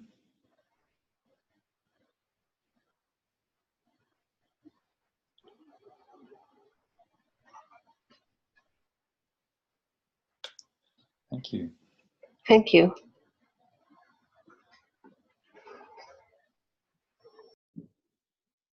Somebody else wants to say something?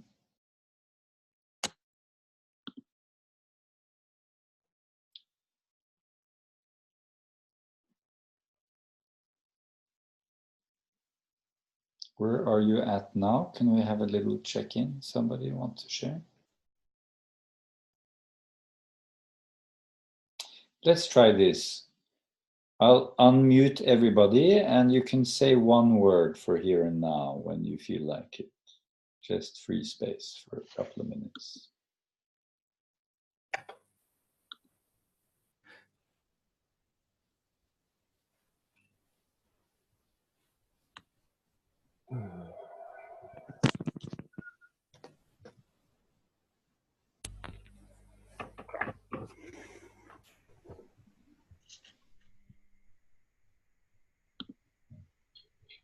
So everybody's on unmute, so you can just say a word for here and now, if you want.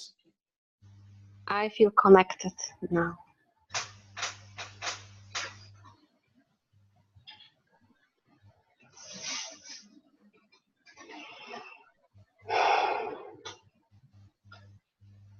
I feel relaxed and expanded and heavy in a really good way.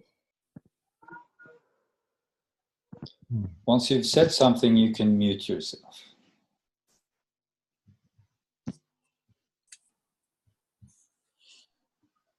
I feel relaxed and I feel a lot of compassion for Kasia for sharing this moment. It's beautiful.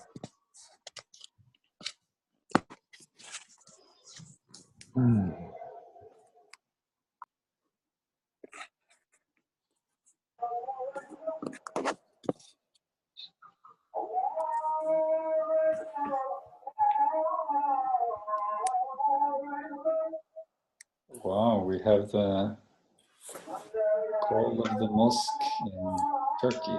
Yeah, yeah, of course. Yeah.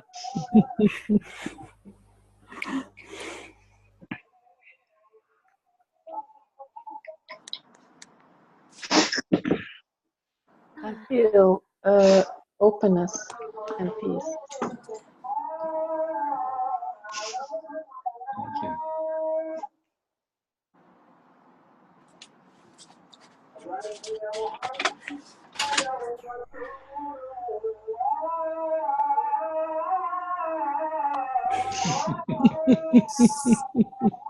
So magical. I feel like magic.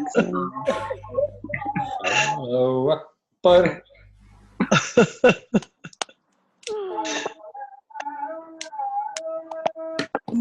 God is the greatest. It's true. The divine is the greatest. The divine is the beyond.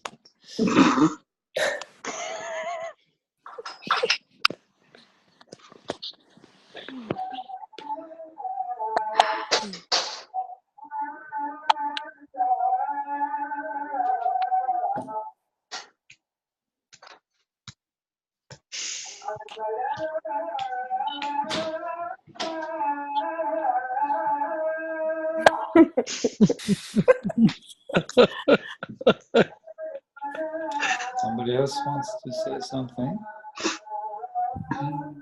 So I just feel a lot of energy. Just feel like moving, and I want to join in with the singing. It's inspiring. Thank you. A lot of movement in my body, a lot of tingling in my neck and top of my back, loosening, releasing. Thank you. Yeah, I agree with Sarah. I feel like some movement, some action, a lot of energy, you know.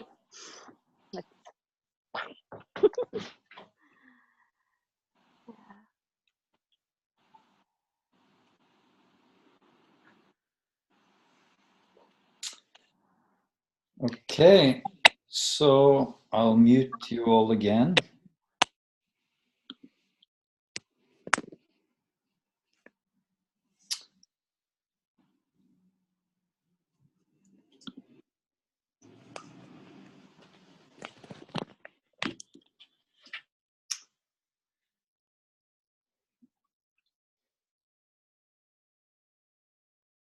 So now I would like to ask if anybody has a little challenge so I can give you a mini coaching, 10 minutes or so.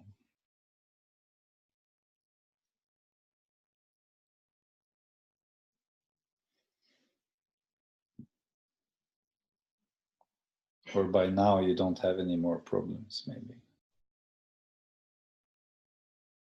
I really want to have a mini coaching.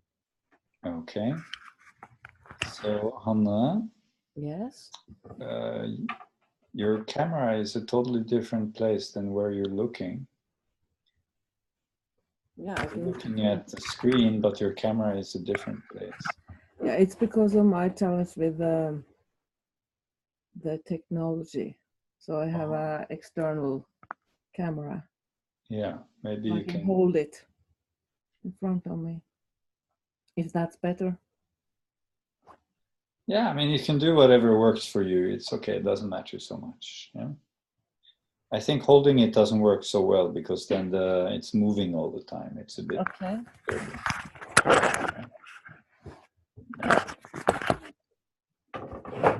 Okay. So what's the challenge? The challenge is that in some way my body is attached to some very negative thoughts or not negative thoughts, but big sorrow. It's very difficult for me to detach or to be free from the chemistry of the body.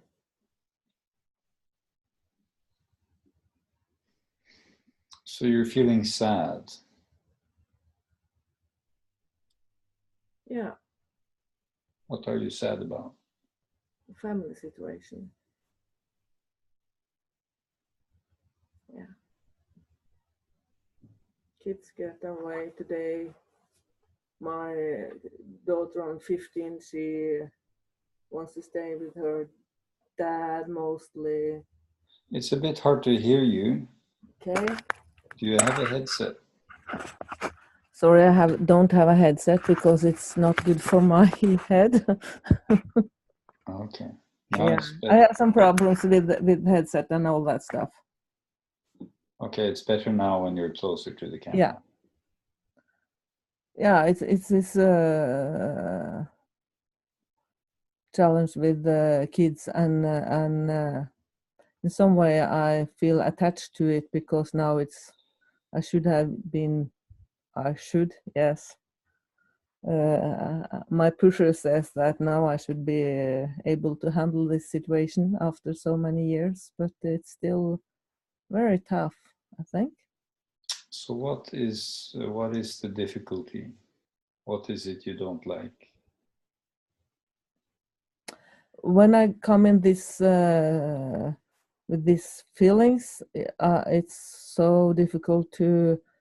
No. I'm asking, what is it you don't like? What happened in your family situation that you don't like?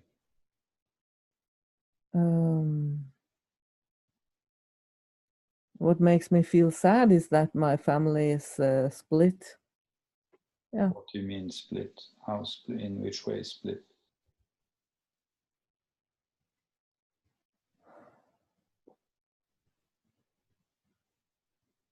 What are the facts? The facts? Yes, what are the facts? The facts is that we are not longer a family, and my 15-year-old daughter, she doesn't want to stay so much with me or with us when she should stay here. And my 23-year-old son, he is very angry at me. Whatever I do, he's angry. My 13-year-old daughter, she sees that I really struggle, and she tried to fix it for me, and that's not I don't like that either. I really try to let her just be 13 and be happy, or be 13 with all that, what that in that. So your 23-year-old son is angry at you for whatever you do? Yes. Your 15-year-old daughter, she doesn't really want to stay with you the periods she's supposed to stay with you so much. Yeah. But she stays some with you or not?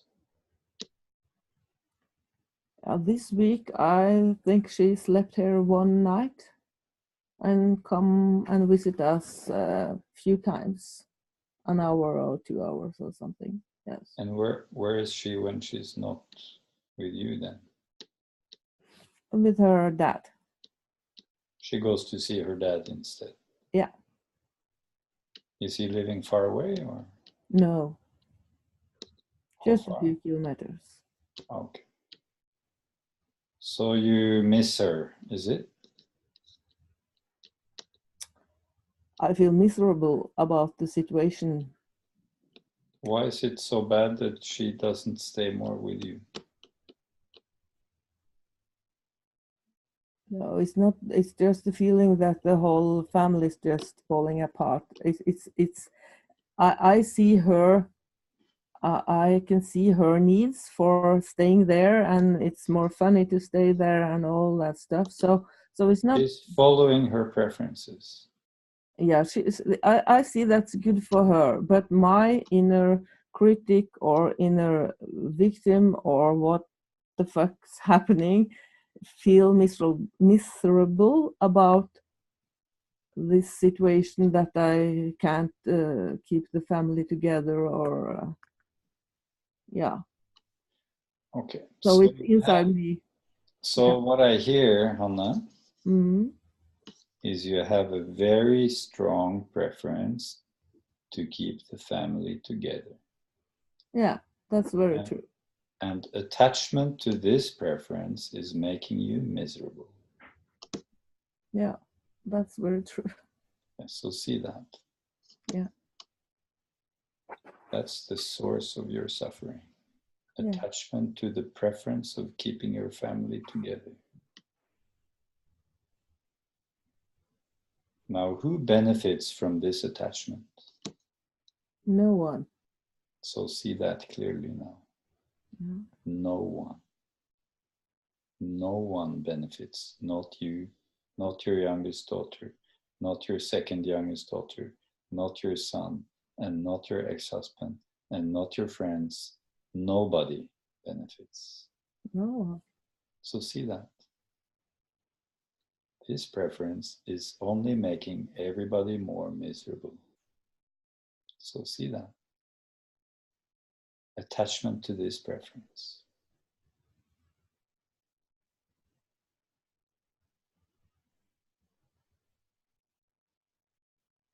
It's difficult to see. I become confused when you say see that. There's nothing confusing about it. It's just the truth. You just said it yourself. Nobody benefits from it, you said. No, I know.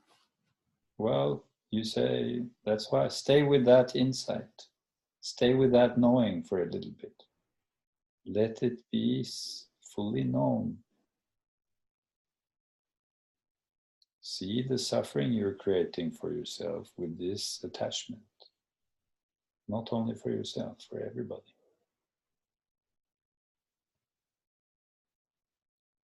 But I feel a lot of pain about this. Yes, but I'm telling you why you're feeling pain. This is what you need to see. Yeah. You're feeling pain because of this attachment. That's what I want you to really see.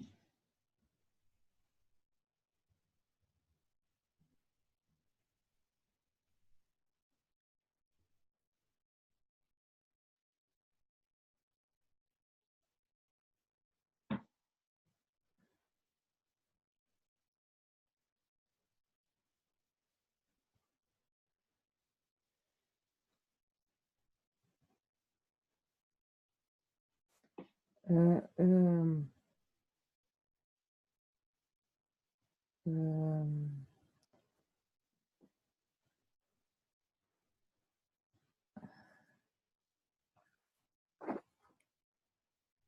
it's very difficult to see it when I feel drowned in it. And that's what's happening, especially the day the kids go away from me and I have to meet my ex-husband and feel Yes, everything. but that's not happening now. So in this moment.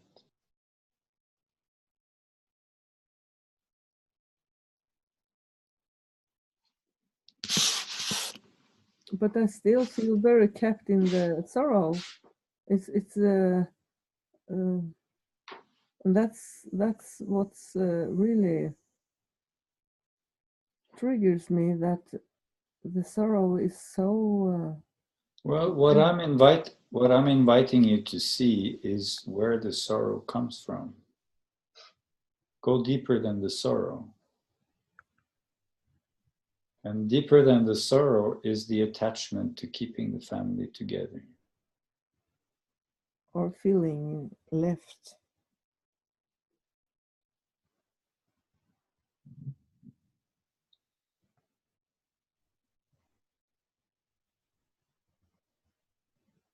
Feeling abandoned. Yeah. Yeah. So there's a fear of the feeling of abandonment, maybe.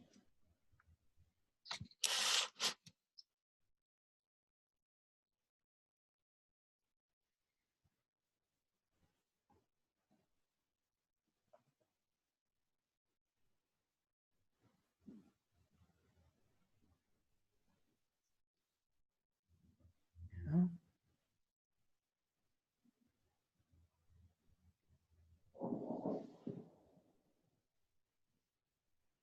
The feeling of abandonment is your inner girl. And she needs to be seen by you. Yeah.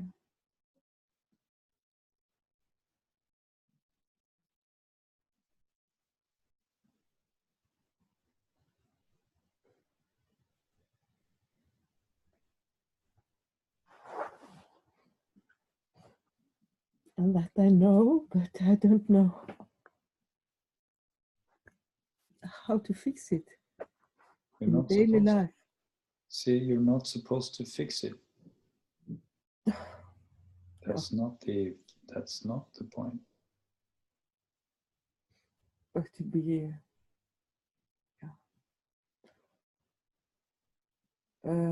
Nothing to fix. There is a girl inside of you. She doesn't need to be fixed. no, she needs to be seen and to feel compassion. Okay, so do that.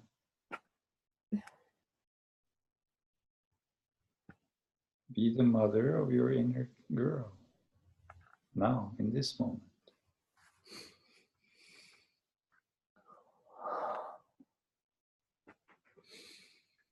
What does it mean to be the mother? It means to be the space for that.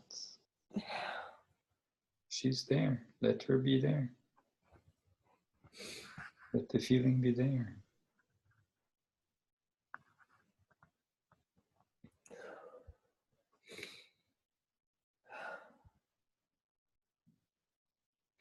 But the feeling is so strong, it scares me. Yeah, it's a scary feeling. Yeah.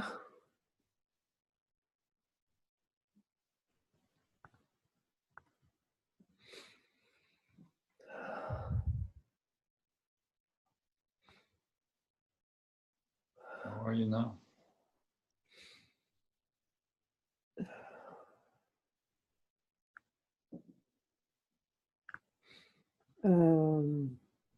I'm here and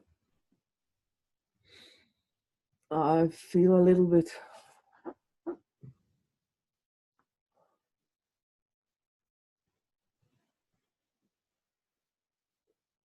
I don't know, a little bit more free, a little ease. A little bit more free, a little bit more ease. You're falling out of the screen a little bit. Okay, yeah. Sorry. Screen, this is like my technology. Yeah. That's better. Yeah. Okay.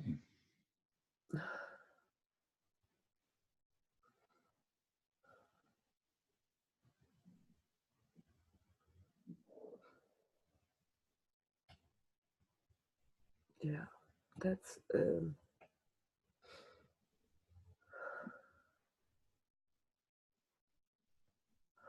don't know where I am now.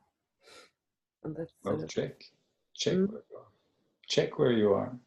Yeah.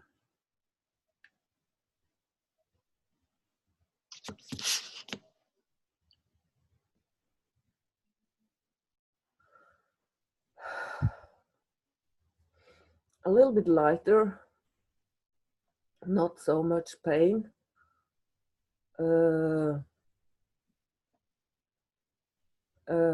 But some of me is afraid being here in the webinar, 20 other people looking at me, listening. Can I make a suggestion? Yeah. Instead of but, say and. Okay. So you're feeling a bit lighter. Yeah. And a part of you is afraid with 20 people watching. Yeah. And about but and. Yeah. See? When we use a but, there's a good thing, and then a but and less good thing.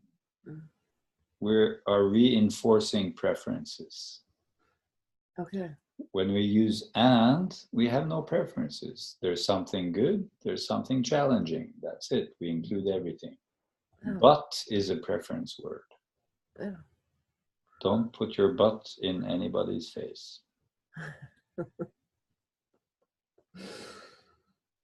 Yeah. Don't put your butt in your own face. Yeah. And I'm feeling peaceful, I'm feeling trust, and I'm scared. Yeah. Both can be there at the same time. Oh, that's Then by the and, we go beyond preferences. How is that? Oh, that's relieving. Yes. Yeah, it's very. Don't feed your preferences. No, and that's why I said yes to having so much time now Yes. to learn how, or to find out how to not feed my preferences. Yes. Let them be there, but don't feed them. That's the difference between allowing and feeding. Yeah. Yeah. You know, it's like, again, having a kid who really wants chocolate and ice cream all the time. Yeah. So you allow the kid to have these preferences. Yes, I hear you, my dear son. You really want ice cream again. Mhm. But I'm not going to give it to you. Sorry. Saturday, you can have one. So I allow the preference, but I don't feed it. Yes, you want to play the computer game, and you're not going to play the computer game until 6 o'clock. Don't feed. You don't need to feed the addiction of your child. You can allow it. Don't have to argue with it. Yes, you want to play the computer game, and you're not going to play the computer game until 6 o'clock.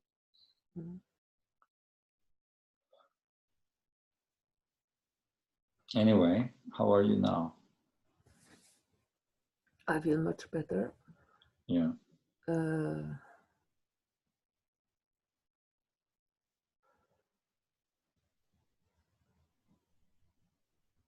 tension in my belly.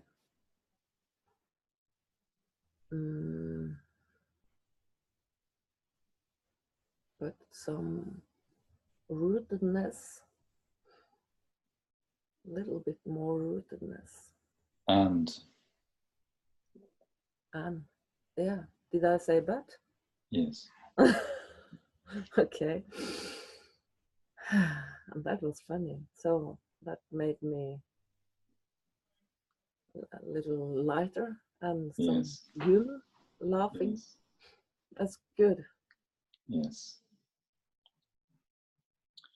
So shall we try something? Yeah, very, very much. Yes. Yes. I'm confused. So I'll give you a sentence and you can say it and tell me how it works for you to say it. Okay? Yeah, thank you. I would have loved for my family to stay together, but we couldn't, and now I'm making the best of it. I would have loved for my family to stay together, but we couldn't. So I'm making the best of it. I'm making the best of it. Moment by moment. Moment by moment.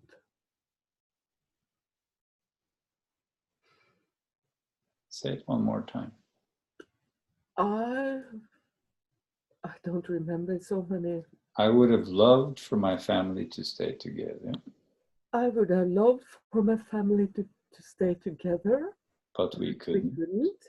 So now I'm making the best of it.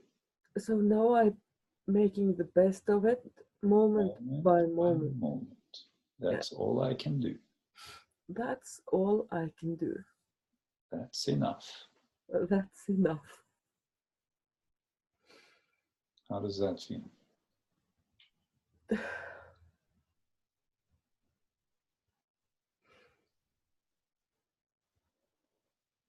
That's it's a fresh sorrow. It let me feel the deep sorrow, but a new, fresh. Some hope in the tunnel, huh? Yeah, the moment by moment, because that's how it is when I have the kids. I can see the moment by moment and do good things and have some nice things, and yes. But then I dive into the yeah. So then you forget, you get attached to this preference, and then you create more suffering. Yeah. So it's very true. The sentence is very true. I would have preferred to keep my family together. I have loved to have my family together, but we couldn't. Or yeah, but I do my best from moment to moment for all of us. Yes. And that's enough. And that's enough. Yes. See, nobody can do better than their best moment by moment anyway. So it's always enough. Yeah. Yeah. Okay, I'll let you just breathe with that, okay? Yeah, thank you very much. Thank you so much.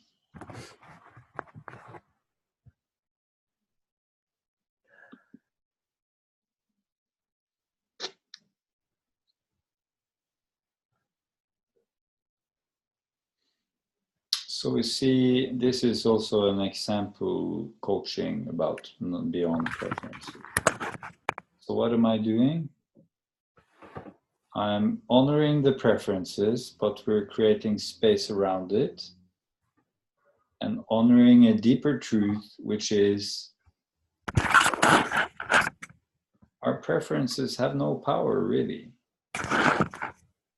What we need to do is take care of whatever shows up moment by moment. If we have some big ideals as a preference, it's just an idea we have. Reality wins every time, as Byron Katie says. If we fight with reality, we suffer. But we can still honor the preference. That's why this sentence shows it. Yes, I honor the preference. It's there. We don't deny it. Reality, however, is I couldn't. And now I have this situation and I'm making the best of it moment by moment. This sentence is always true. It's not a dream. It's true. Everybody's always doing their best moment by moment, even however it looks.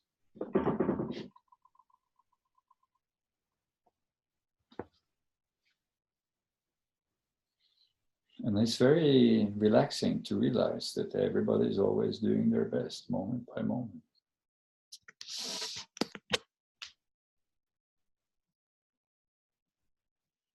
And just to bring awareness to that, the source of our suffering isn't the situation. The source of the suffering is our attachment to preferences.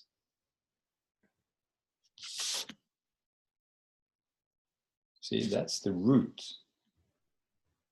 cause of suffering. Not the preference. I can have the preference, but it's the attachment, the belief it should be so, it must be so. The family must be together, or I should not be in a wheelchair, or I shouldn't be broke when I'm broke. I shouldn't be sick when I'm sick. This is the root of suffering.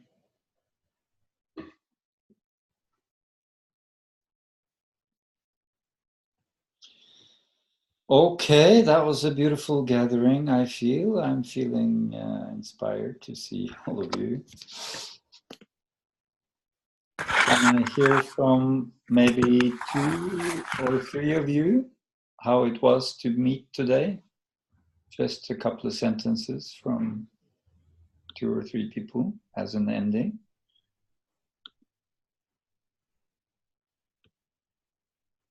It's been very integrating. I have felt it integrate. Many elements that have been less integrated before. It's brought things together. So thank you. Thank you.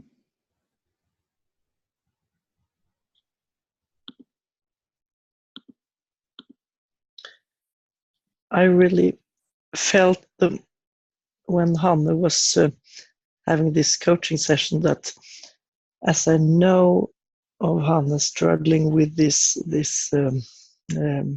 technical things,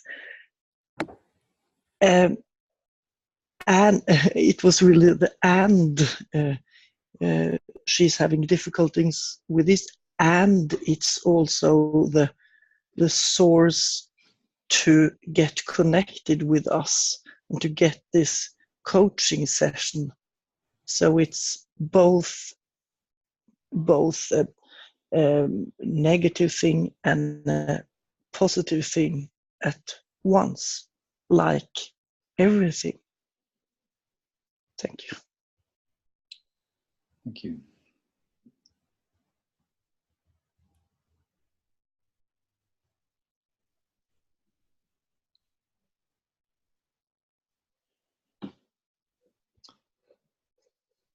Yeah, so how was this evening for you? Somebody else want to share? For me, it was challenging to sit such a long time.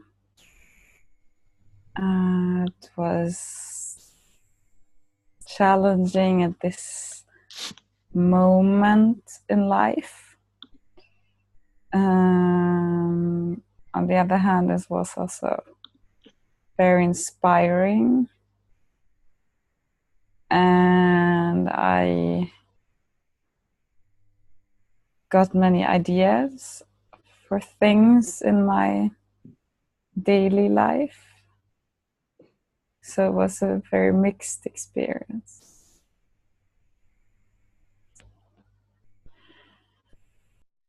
Thank you.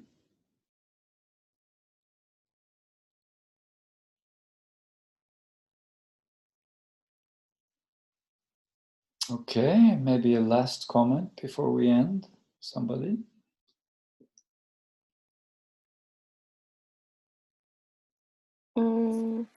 I feel super duper inspired. I think it's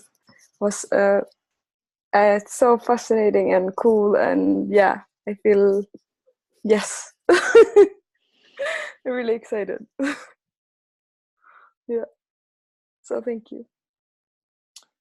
Thank you. Okay, that was fun to meet all of you in so many different places, and we had a successful kickoff webinar, I feel. So the webinar series is now on the road. And next month, I don't even remember who is doing it, but somebody is doing it next month. I think Roger maybe. So there will be another opportunity, and I will be back in probably September or something. I don't remember, but I look forward to see you again next time.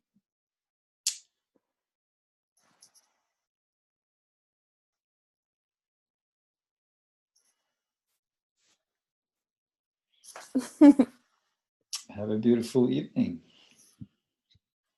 I'll unmute everybody so you can make your own sounds. Thanks a lot.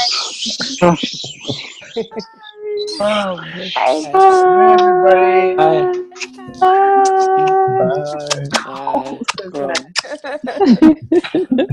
Everybody, bye-bye. Bye-bye.